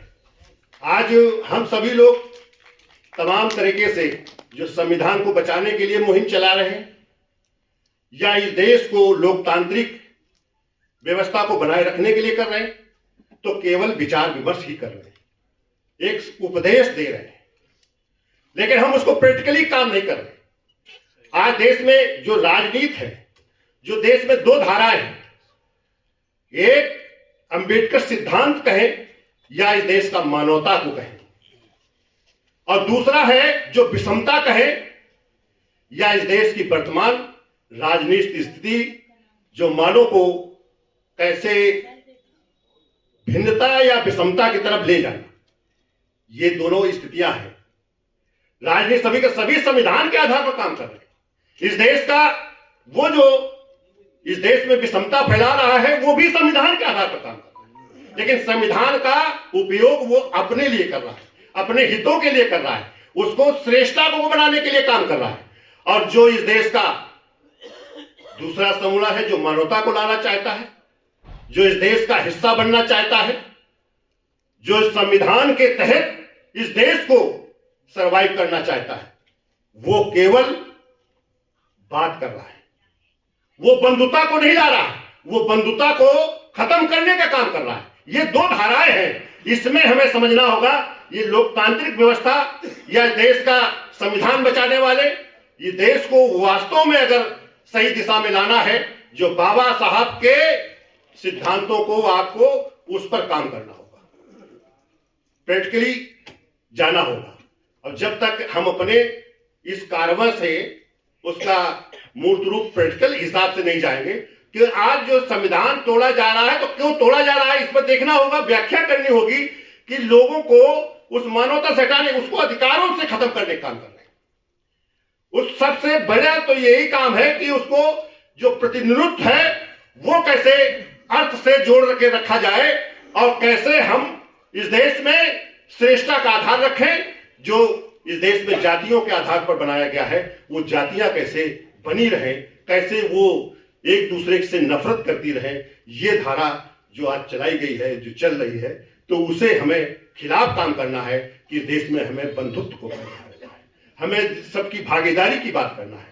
या जब तक आप प्रतिनिधित्व का आधार उस भागीदारी पर नहीं जाओगे, सामाजिक और आर्थिक भागीदारी हो, अगर उस पर हम काम नहीं करेंगे, उसको अगर प्रैक्टिकली रूप से नहीं जोड़ेंगे, तब तक ये संविधान न बचने वाला है। बचा तो रहेगा, संविधान नहीं जाएगा कहीं, लेकिन उसका उपयोग जो हो रहा है तो विषमता के लिए होता रहेगा। और आप जिस स्तर में थे उसी स्तर से जाने जाएंगे, उसी स्तर में रहेंगे। इस देश में आपके अधिकारों पर जो छेड़खानी हो रही है, जो अधिकारों से आप अलग किए जा रहे हैं, इसको कोई रोक नहीं पाएगा। आप ऐसा अधिकारों से दूर बने रहेंगे। इसलिए अगर वास्तव में इसको हमें वास्तविक रूप में ले जाना है तो हमें फिर प्रैक्टिकली में जुड़ना होगा। हमारे जो विद्वान साथी हैं उनको भी वो रास्ता निकालना होगा कि हम इसे कैसे लोगों के अंतिम व्यक्ति तक जुड़ सकें और कैसे हम अपनी जनशक्ति का एहसास करा सकें। जिस दिन जनशक्ति का एहसास कराएंगे तो इस देश का जो विषमता फैलाने वाला है, जो आज इस संविधान के विरोध में काम करने वाला है, वह या तो हाथ जोड़ के आपके साथ खड़ा होगा, इस देश में रहेगा, या फिर इस देश को छोड़ने के लिए मजबूर हो जाएगा। इसको कोई नहीं रोक सकता है। मैं अपनी बात को यही रोकूंगा। धन्यवाद साथियों। और हम बगैर बाबा साहब के नाम के आगे नहीं चल सकता हूं, तो मैं अपनी बात तो हम बाबा साहब की ही कहेंगे। जय भीम, जय भारत, और सभी इस देश के महापुरुषों का सम्मान। मैं धन्यवाद साथियों। मैं चाहूंगा कि 2 मिनट में अपनी बात रखें इंजीनियर भीमराज जी।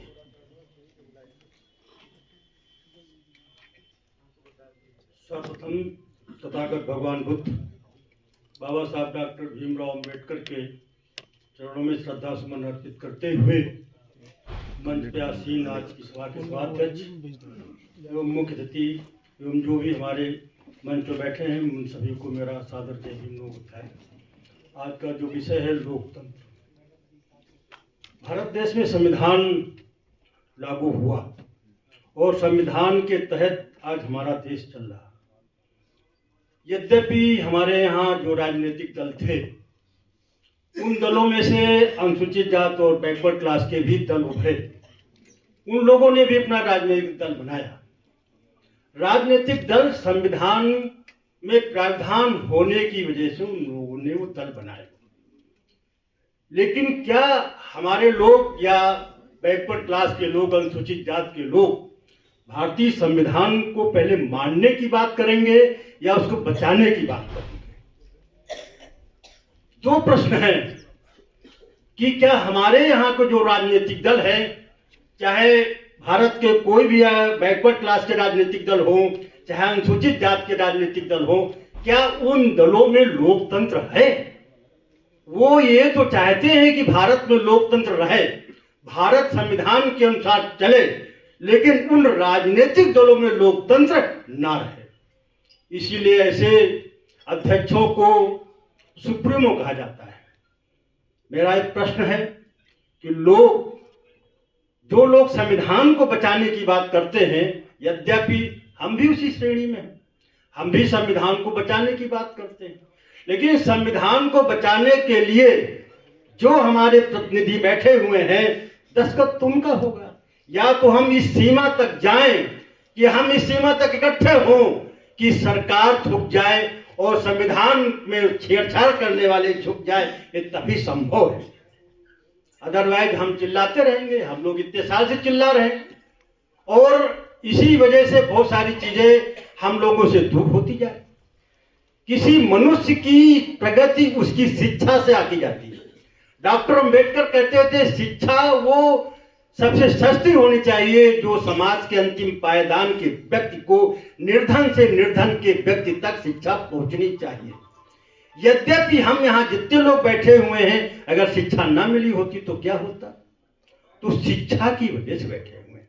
आज हमारे यहाँ बहुत सारी चीजें होती हैं, लेकिन शिक्षा के क्षेत्र में जो हमारे समाज को काम करना चाहिए, जो राज्य संगठनों को काम करना चाहिए, उस शिक्षा के क्षेत्र में काम नहीं होता।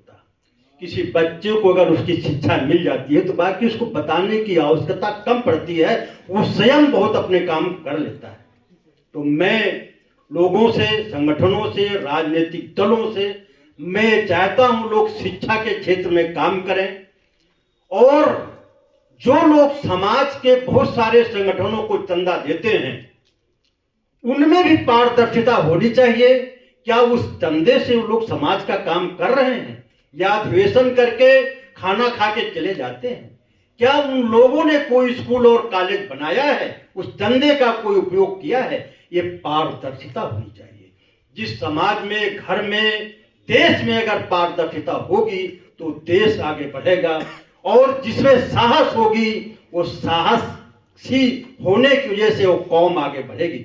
आज हमको आवश्यकता है अपने अंदर साहस पैदा करने की, पारदर्शिता पैदा करने की, भारतीय संविधान को मानने की। और जितने संगठन हैं, जो भी संगठन चला रहा, अपने संगठन का देखे कि क्या वो उस बाईलाज के अनुसार उसका संगठन चल रहा है कि नहीं चल रहा है। सिर्फ वो केवल संविधान की बात करना चाहता है। तो ऐसे लोगों को समझना चाहिए कि उनके संगठन में भी लोकतंत्र हो, जिसकी वजह से उनको संगठन बनाने का राइट मिला है। तुम लोगों को ये बात समझनी चाहिए। क्योंकि समय कम है, बहुत सारी बातें नहीं उठती, लेकिन बाबा साहब ने कहा था कि हमको बौद्धिस्ट हो जाना चाहिए और बाबा साहब ने बौद्ध धर्म को ग्रहण कर लिया। इसके तहत हम लोगों को भी चाहिए कि हम किसी धर्म की बुराई करें या किसी की आलोचना करें, वो काम नहीं करने को। आपको सिर्फ उस धर्म को अगर ग्रहण कर लेंगे तो बाकी चीजें आपकी स्वतः छूट जाएंगी और आपकी तरक्की स्वतः हो जाएगी। ये मेरा ऐसा मानना है। तो मैंने अपनी बात कही, क्योंकि समय का भी अभाव है, बहुत सारी बातें हैं, दिल में हैं, दिमाग में हैं, समाज में हैं। तो सभी को चाहिए कि हमारे जितने संगठन हैं वो गरीब से गरीब बच्चे को अगर फीस दे सकते हैं, शिक्षा दिला सकते हैं, प्रथम काम वो करने को है, बाकी तो काम होते रहते हैं। तो मेरा लोगों से आग्रह है कि जितने भी हमारे संगठन हैं सब लोग भारतीय संविधान को माने और राजनीतिक दलों का भी कर्तव्य है कि वो अपने राजनीतिक दलों में लोकतंत्र पैदा करें। यही मेरी लोगों से आशा और विश्वास है। सभी को सादर जय भीम। कॉलेज स्थापित किए, लेकिन वो दौर कौन सा था? वह दौर था जब हमारे पास एक संविधान सम्मत व्यवस्था नहीं थी, यानी कि हमारे पास भारत का संविधान नहीं था। हम गणतंत्र व्यवस्था में प्रवेश नहीं किए थे। इस गणतंत्र व्यवस्था में जो भारत का संविधान है उसका भाग 4 सरकार की प्राइमरी ड्यूटी लगाता है कि शिक्षा, स्वास्थ्य, ये उनकी प्राइमरी ड्यूटी है, वो करे। और संविधान के बारे में जानकारी रखने वाले लोगों का ये कर्तव्य है कि वो सरकार को हमेशा इस बात के लिए सचेत करे कि शिक्षा आपकी प्राइमरी ड्यूटी है। एक व्यक्ति या एक संगठन कितने भारत देश में कितने स्कूल कॉलेज खोल सकता है, और वो खुलेंगे तो उनकी व्यवस्था क्या रहेगी। इसलिए प्राइमरी ड्यूटी जो एजुकेशन की है, तो हम इसी चीज को इंडिकेट करना चाहते हैं। हमने अपनी अकाउंटेबिलिटी फिक्स करनी है, ये सरकार से काम कराना था हमें, लेकिन हम उसमें असफल हुए। ये हमें जिम्मेदारी माननी पड़ेगी कि हम असफल हुए। इसी एहसास को कराने के लिए हम इस संगठन को लेकर के चले। तो मैं इस कड़ी में आगे साथियों, मैं आपको एक बात का ध्यान दिलाना चाहता हूं कि हम लोग, जैसा साथी ने हमारे कहा, हम समाज के पैसे से, समाज के सहयोग से, समाज के बहुत सारे उसमें ऊर्जा लगती है, उसके बाद हम लोग कार्यक्रम आयोजित करते हैं, चाहे किसी भी संगठन का कार्यक्रम हो। लेकिन उस कार्यक्रम में लोग अपनी सुविधा के अनुसार आते हैं, और कोई समय से आता है, कोई लेट आता है। लेट आने वालों की भी फिर ये चाहत रहती है कि मुझे भी बोलने का वक्त मिले। हमारे कार्यक्रम का समय 10 बजे था। हमारे साथी हैं संगठन के, बामसेफ के साथी हैं ML गौतम जी। मैं चाहूंगा कि 2 मिनट में केवल अपनी बात रख के आप हमें सहयोग का तो आश्वासन दे ही सकते हैं। फिर हम मंच से ही हम वक्ताओं को बुलवाना शुरू करेंगे, क्योंकि हम चाहते हैं कि यहां से कुछ दिशा लेकर के हमारे साथी मार्गदर्शन प्राप्त करें। इसलिए मैं ML गौतम जी से निवेदन करूंगा कि आप आए और 2 मिनट में हमें सहयोग के लिए आश्वस्त करें। ML गौतम जी। धन्यवाद सर।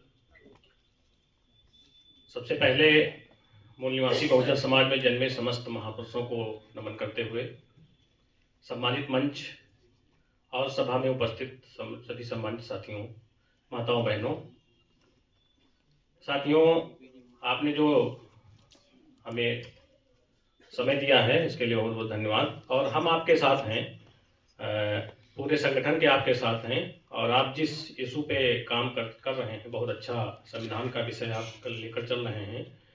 इसकी शुरुआत बोधगया से 1 जनवरी 2019 को बामसेफ ने की थी, BS4 के नाम से, भारतीय संविधान सम्मान सुरक्षा एवं संवर्धन के नाम से, जिसका अभी 3 सितंबर को इसी हाल में कार्यक्रम हमने किया। आप लोग उसमें उपस्थित हुए थे।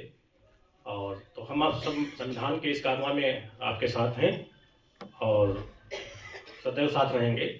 धन्यवाद। जय भीम, जय मूल निवासी, जय भारत, जय संविधान।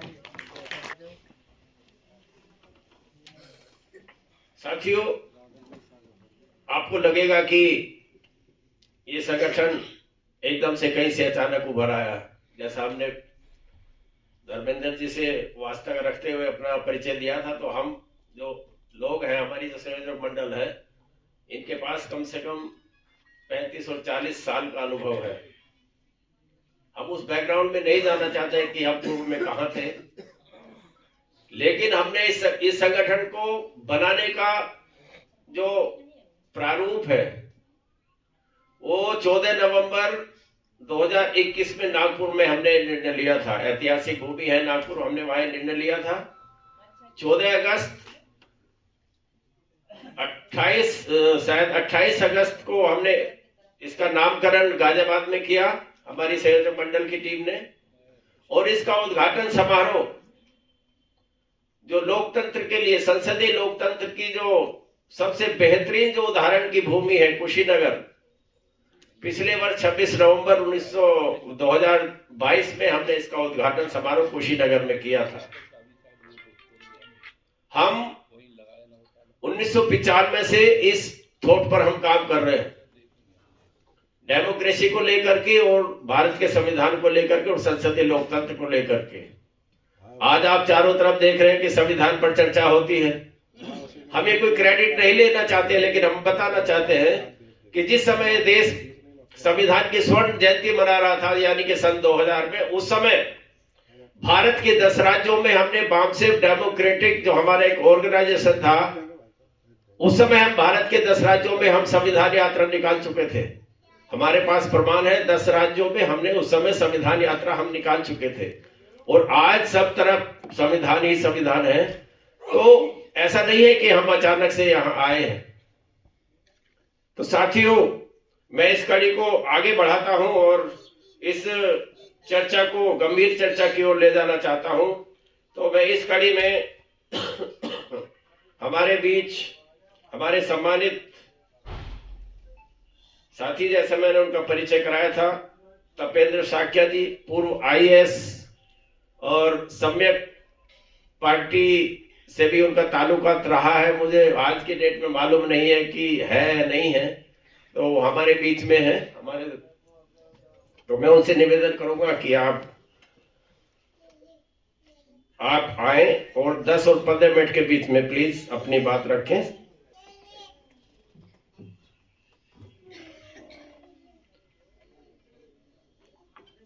आज के इस परिचर्चा के आदरणीय अध्यक्ष जी, परम सम्मानित मुख्य अतिथि जी, मंच पर उपस्थित सभी सम्मानित अतिथिगण, सम्मानित सामने बैठे भिक्षु संघ भाइयों और बहनों, आज हम यहाँ उपस्थित हुए हैं भारतीय लोकतांत्रिक समाज महासंघ द्वारा आयोजित एक परिचर्चा में। आज संविधान दिवस मनाया जा रहा है। हालांकि संविधान दिवस का आज तो तिथि नहीं है, लेकिन उसकी एक श्रृंखला में एक अगली श्रृंखला है कि निरंतर मनाया जा रहा है संविधान दिवस, उसमें भी ये दिवस मनाया जा रहा है।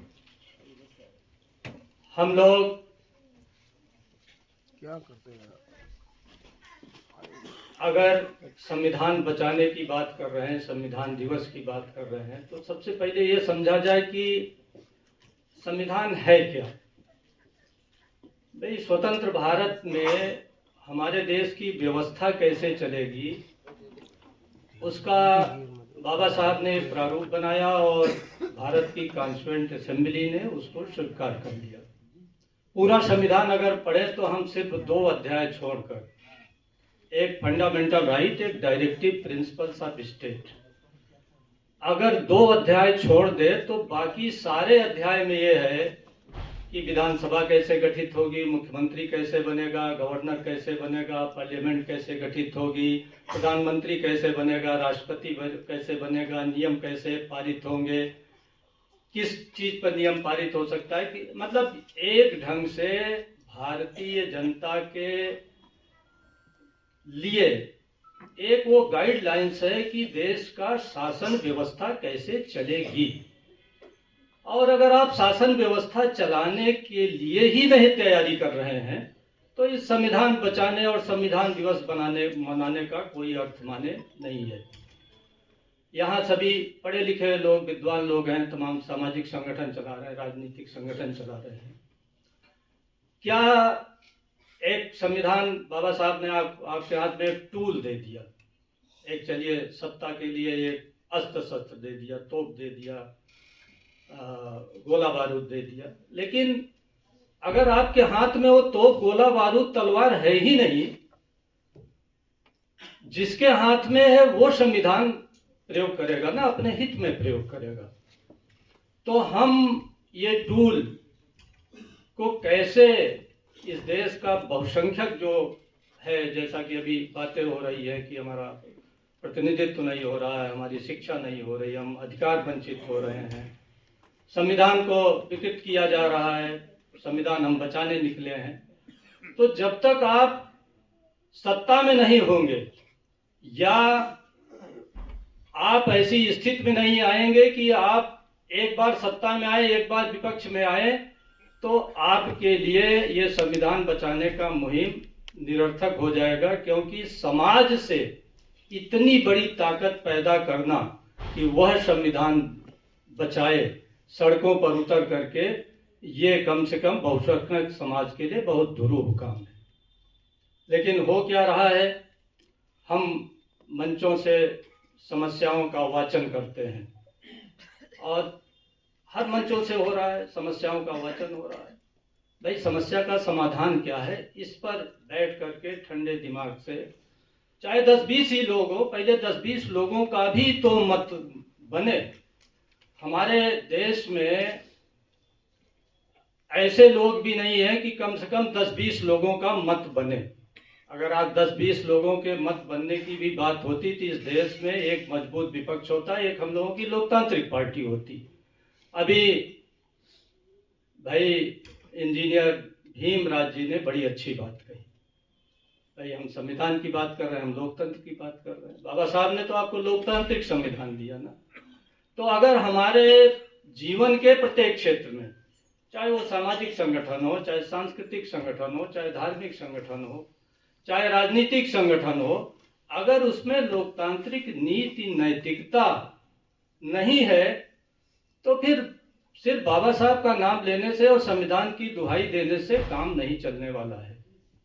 इसी कारण है कि आज पूरे देश में बहुसंख्यक समाज के लोग, हम तमाम शब्द प्रयोग करते हैं, बहुजन समाज, बहुसंख्यक समाज, पिछड़ा, दलित, शोषित, जो भी कह दीजिए। एक नया शब्द आ गया है मूल निवासी।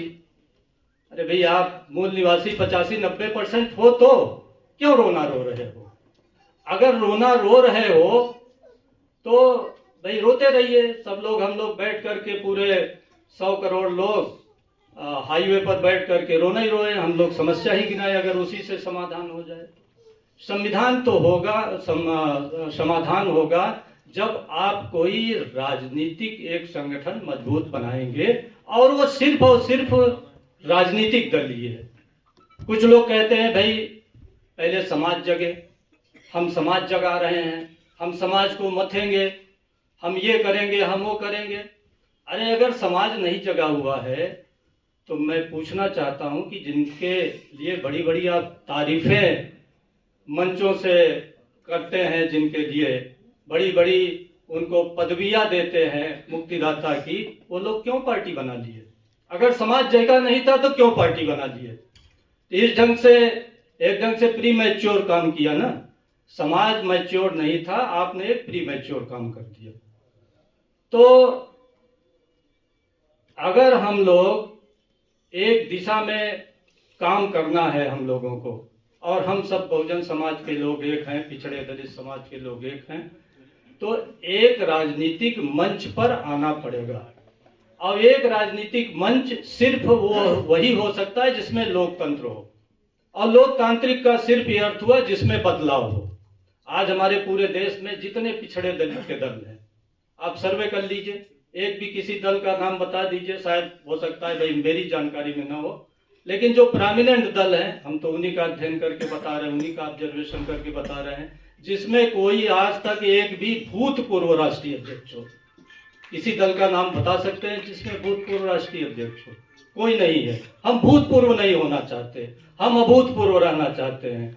सब व्यक्ति अलग अलग क्रांति कर रहा है, अलग अलग राजनीति कर रहा है, अलग अलग सांस्कृतिक जागरण कर रहा है, अलग अलग सामाजिक जागरण कर रहा है, अलग अलग संविधान बचा रहा है, और अलग अलग कभी भी ये नहीं बचेगा। आपको सामूहिकता विकसित करनी पड़ेगी। हमको व्यक्तिगत पराक्रम, व्यक्तिगत हीरोगिरी, इससे उठ करके हर क्षेत्र में सामाजिक, आर्थिक, राजनीतिक, सांस्कृतिक, राजनीतिक, हर फील्ड में हम लोगों को सामूहिकता विकसित करना पड़ेगा। और सामूहिकता बहुत ही विनम्रता से विकसित होती है। अगर आज हमारे तमाम नौजवानों को किसी राजनीतिक दल में स्पेस होता, उनको भी यह संभावना होती कि आज हम जीरो से शुरू करके कल इस पार्टी के हीरो बनेंगे, राष्ट्रीय अध्यक्ष बनेंगे, हम भी मुख्यमंत्री बनेंगे, हम भी प्रधानमंत्री इस दल से बनेंगे, तो आज अलग अलग लोग अपनी हीरोगिरी या पराक्रम करके अलग अलग दल न बनाते। तो एक लोकतांत्रिक राजनीति की शुरुआत करनी पड़ेगी, और बिना सत्ता के कुछ होगा नहीं, बिना सत्ता के कुछ नहीं होगा। और आप चाहे जितनी बढ़िया समाज नीति बना लीजिए, जितनी बड़ी संस्कृत की नीति बना दीजिए, धर्म की नीति बना दीजिए, आपके जो परिवर्तन की गति है, जिस ढंग से देश की गति है, पूरे विश्व की गति है, उस गति को आप कभी नहीं पकड़ पाएंगे। तो जितना जल्दी हो सके हम लोग लोकतांत्रिक हो जाएं, सूत्र रूप में आपके मूवमेंट में भी ये चीजें हैं। इंजीनियर भीमराज जी ने जो बात प्रस्तुत की है बड़ी अच्छी है, लेकिन ऊँट की चोरी निवरे निवरे नहीं होती। राजनीति में एक स्पष्ट दिशा, एक स्पष्ट रणनीति, एक स्पष्टता होनी चाहिए। तो उस स्पष्टता के साथ बैठ करके बजाय भाषण के हम लोग इस मंच से विचार विमर्श करें। आप हमारी बात सुने, आप तर्क करें, हम आपकी बात सुने, हम आपको तर्क करें, तब कोई एक निश्चित मत, निश्चित रणनीति, निश्चित दिशा मिल जाए और इस दिशा पर काम करें, तभी सार्थक होगा। बाकी मेरी शुभकामनाएं हैं। संस्थाएं चलनी चाहिए, संस्थाओं में भी लोकतंत्र होना चाहिए। सब लोग सैकड़ों जगह जागरण कर रहे हैं। शिक्षा की समस्या है, तमाम तरह की समस्याएं। अभी भाई साहब कह रहे थे कि शिक्षा तो राज्य सरकार की जिम्मेदारी है। जिम्मेदारी तो राज्य सरकार चाहे तो स्वास्थ्य भी सुधार दे, रोजगार भी सुधार दे, क्योंकि अर्थ नीति, शिक्षा नीति, सारी नीति तो केंद्र सरकार से निकलती है। और केंद्र सरकार जहां से सब रीति नीति, अर्थव्यवस्था, उत्तर प्रदेश सरकार शिक्षा पर 1 लाख करोड़ खर्च करती है। कितना खर्च करती है? 1 लाख करोड़ हर साल। और 5 साल में कितना करती है? 5 लाख करोड़। अब हम 1 लाख करोड़, 5 लाख करोड़, इसी ढंग से भारत सरकार का बजट 40 लाख करोड़ का है। तो उस 40 लाख करोड़ के बजट से आप बहुत कुछ अपनी नियति बदल सकते हैं, स्थिति बदल सकते हैं। जैसा चाहे शिक्षा बना लीजिए, जैसी चाहे संस्कृति बना लीजिए, जैसी चाहे समाज व्यवस्था बना लीजिए, जो चाहे नियम कानून पारित कर दीजिए। तो इस देश में समाज का निर्माण, संस्कृति का निर्माण, इवन तमाम धार्मिक व्यवस्थाएं भी, सब कुछ, शिक्षा, सारी चीजें सत्ता से आती हैं। और सत्ता की ओर बढ़ने के लिए लोकतांत्रिक दल चाहिए। अगर हम लोकतांत्रिक दल नहीं बनाएंगे तो आप हमको गाली देते रहिए, एक जात दूसरे जात को गाली देती रहे, कुछ नहीं होने वाला। सब लोग यही कह रहे हैं कि भाई वर्तमान सरकार हमारे विरोध में है। ठीक है, वर्तमान सरकार को हटा देना चाहिए। हम लाएं किसको, जरा ये कोई विकल्प बता दे। तो फिर कहेंगे नहीं, फलाने को वोट मत दो, चाहे जिसको दे दो। तो हम फलाने को भी नहीं देना चाहते और फलाने को भी नहीं देना चाहते। भाई आपके पार्टी में अगर जीतने पर एक ही जात बिरादरी का आदमी, एक ही परिवार का आदमी 20 बार अगर यूपी में जीते, 20 बार वही मुख्यमंत्री होंगे, केंद्र में 20 बार अगर वही जीते, 20 बार प्रधानमंत्री होंगे, तो हम तो नहीं चाहते हो। हम तो चाहते हैं इस देश में विविध जातियों में विविधता है, संस्कृति में विविधता है। कभी कर्नाटक का हो, कभी हरियाणा का हो, कभी गुर्जर हो, कभी कुशवाहा हो, कभी वाल्मीकि हो, कभी खटिक हो, कभी आदिवासी हो। क्यों ये एक जात बिरादरी के लोग हरदम एक पार्टी चलाएं या सब? तब वो कहते हैं भैया वो उनके पिताजी पुरुषार्थ किए थे, उनको फलाने पुरुषार्थ किए थे, वो पुरुषार्थ कर रहे हैं। अगर आपको राजनीति करनी है तो आप भी पुरुषार्थ करिए। तो हमारे 2500 लोगों ने पुरुषार्थ करते करते चंद्रशेखर रावण और जैसे तमाम लोगों ने पार्टियां बना दी। तो हम लोग सिर्फ बकवास करते हैं। त्याग, नीति, नैतिकता, लोकतांत्रिक रीति नीति पर न हमें बकवास है, मतलब न हमें यकीन है, और हम सिर्फ संविधान बचाने और बाबा साहब की फर्जी बातें करते हैं। बाबा साहब लोकतांत्रिक व्यक्तित्व थे। कदाचित वो होते तो मैं नहीं समझता कि एक खानदानी पार्टी वो बना देते। तो हम लोगों को इस दिशा में चिंतन करना पड़ेगा। अगर कुछ सकारात्मक, रचनात्मक, कुछ बड़ा करना है तो, अन्यथा तो फिर ऐसे विचार विमर्श होते रहेंगे, लोग भाषण देंगे, चले जाएंगे। बहुत से यूट्यूबर्स हैं, पूरा इतिहास, भूगोल, किस्सा, कहानी। अरे भाई उस किस्सा कहानी को हमने सुन लिया, अब करना क्या आगे? ये भी तो किस्सा कहानी बताओ। इसी के साथ मैं अपनी बात समाप्त करता हूँ। जय हिंद, जय भारत।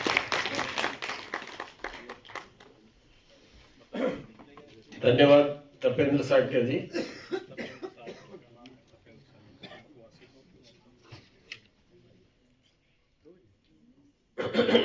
अब मैं इसी कड़ी में हमारे मंच पर आसीन रामचंद्र पटेल जी, आप अंबेडकर महासभा इसके संगठन सचिव हैं और पिछड़ा वर्ग महासंघ के अध्यक्ष हैं। आप आए और मात्र 10 मिनट में अपनी बात रखें। रामचंद्र पटेल जी। मैं समय को देखते हुए 5 मिनट में अपनी बात करूंगा। आज संविधान दिवस समारोह का आयोजन के रूप में हो रहा है, क्योंकि संविधान दिवस तो मनाया जा चुका है, लेकिन ये जरूरी है कि हर क्षेत्रों में संविधान दिवस मनाया जाना चाहिए। अगर हम संविधान दिवस मनाते हैं तो संविधान पे चर्चा जरूर होती है, और संविधान पे चर्चा होती है तो निश्चित है कि कुछ न कुछ चीजें किसी के द्वारा छूटा हुआ होता है तो निकल करके आता है।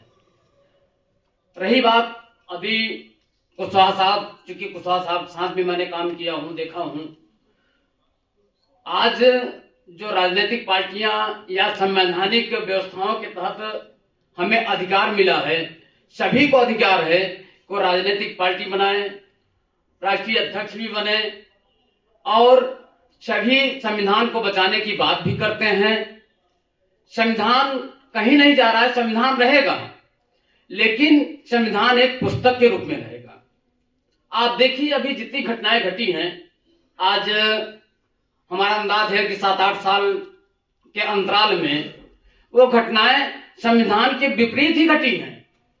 संविधान कहीं नहीं गया, संविधान रखा हुआ है, संविधान है, लेकिन संविधान में जितनी अनुच्छेद हैं उसको जो है डिबलाइज की जा रही है। हमारा संविधान अनुच्छेद 15 है, जिसमें शोषित पीड़ित समाज के लिए सारे अधिकार हैं। हम ये जानना चाहते हैं कि आज जो हम यहाँ इकट्ठे हुए हैं सब बुद्धिजीवी लोग हैं, क्या संविधान के अनुच्छेद 15 को हम लोगों ने पढ़ा? हम संविधान बचाने की बात, संविधान लागू करने की बात, संविधान का उल्लंघन करने की बात, सारी बातें कर जाते हैं, लेकिन संविधान को बाबा साहब के हिसाब से, जो बाबा साहब ने संविधान में व्यवस्थाएं दी, अनुच्छेद डाले और जो स्थापित किए इस शोषित पीड़ित समाज के, क्या उसको हम पढ़ते हैं? नहीं पढ़ते। इसलिए नहीं पढ़ते कि संविधान है तो हम सुरक्षित हैं। ये गलतफहमी है, इसको दूर करना पड़ेगा। आप देखिए जितनी नियुक्तियां हो रही हैं, सारी नियुक्तियां वो संविधान के विपरीत हो रही हैं। जो सरकारें चल रही हैं वो संविधान के विपरीत चल रही हैं, और हम कहते हैं संविधान बचाएंगे। एक बार और मैंने कहा था, कुछ लोगों ने उस पर टिप्पणी भी की थी, और निश्चित बात है कि सही बात कहने पर टिप्पणियां आती हैं। हम बंद हालों में ये बातें कर लेते हैं। उस समय भी मैंने कहा था कि हम लोगों को, दलित पिछड़ों को एक होकर के, शोषित पिछड़ों को एक होकर के हमें रोड पे निकलना होगा। हम 85% कहते हैं, 95% कहते हैं, 80% कहते हैं। अगर हम 50% भी रोड पे निकलें तो जो संविधान की अवहेलना कर रहे हैं, जो संविधान की अनदेखी कर रहे हैं, उनके चूल्हे हिल जाएंगे। आपने देखा होगा ये बिल आया, किसान बिल आया, किसानों को विरोध। कितने किसान इकट्ठा हुए? बहुत हुए होंगे, 50,000, इससे ज्यादा नहीं इकट्ठा हुए होंगे, लेकिन वो दृढ़ थे, वो संकल्पित थे कि नहीं, इसको हम सरकार से वापस लेकर के तब रहेंगे। आप तब सफल होंगे जब आप भी ये सोच लेंगे कि आने वाली पीढ़ी के लिए, बाबा साहब के सम्मान स्वाभिमान के लिए, अपने सम्मान स्वाभिमान के लिए हमें घर द्वार त्याग करके न कुछ तो 15 दिन के लिए अगर हम निकल लें और उचित संख्या में निकल लें और उचित जगह घेर करके बैठ जाएं, तो निश्चित है कि संविधान को कोई टच नहीं कर सकता, और संविधान को कोई छू नहीं सकता, और संविधान के किसी अनुच्छेद को कोई जो है संशोधित नहीं कर सकता। अब मानना पड़ेगा। आप घटनाएं देख लीजिए, पार्लियामेंट का उद्घाटन हो रहा है, क्या संविधान के तहत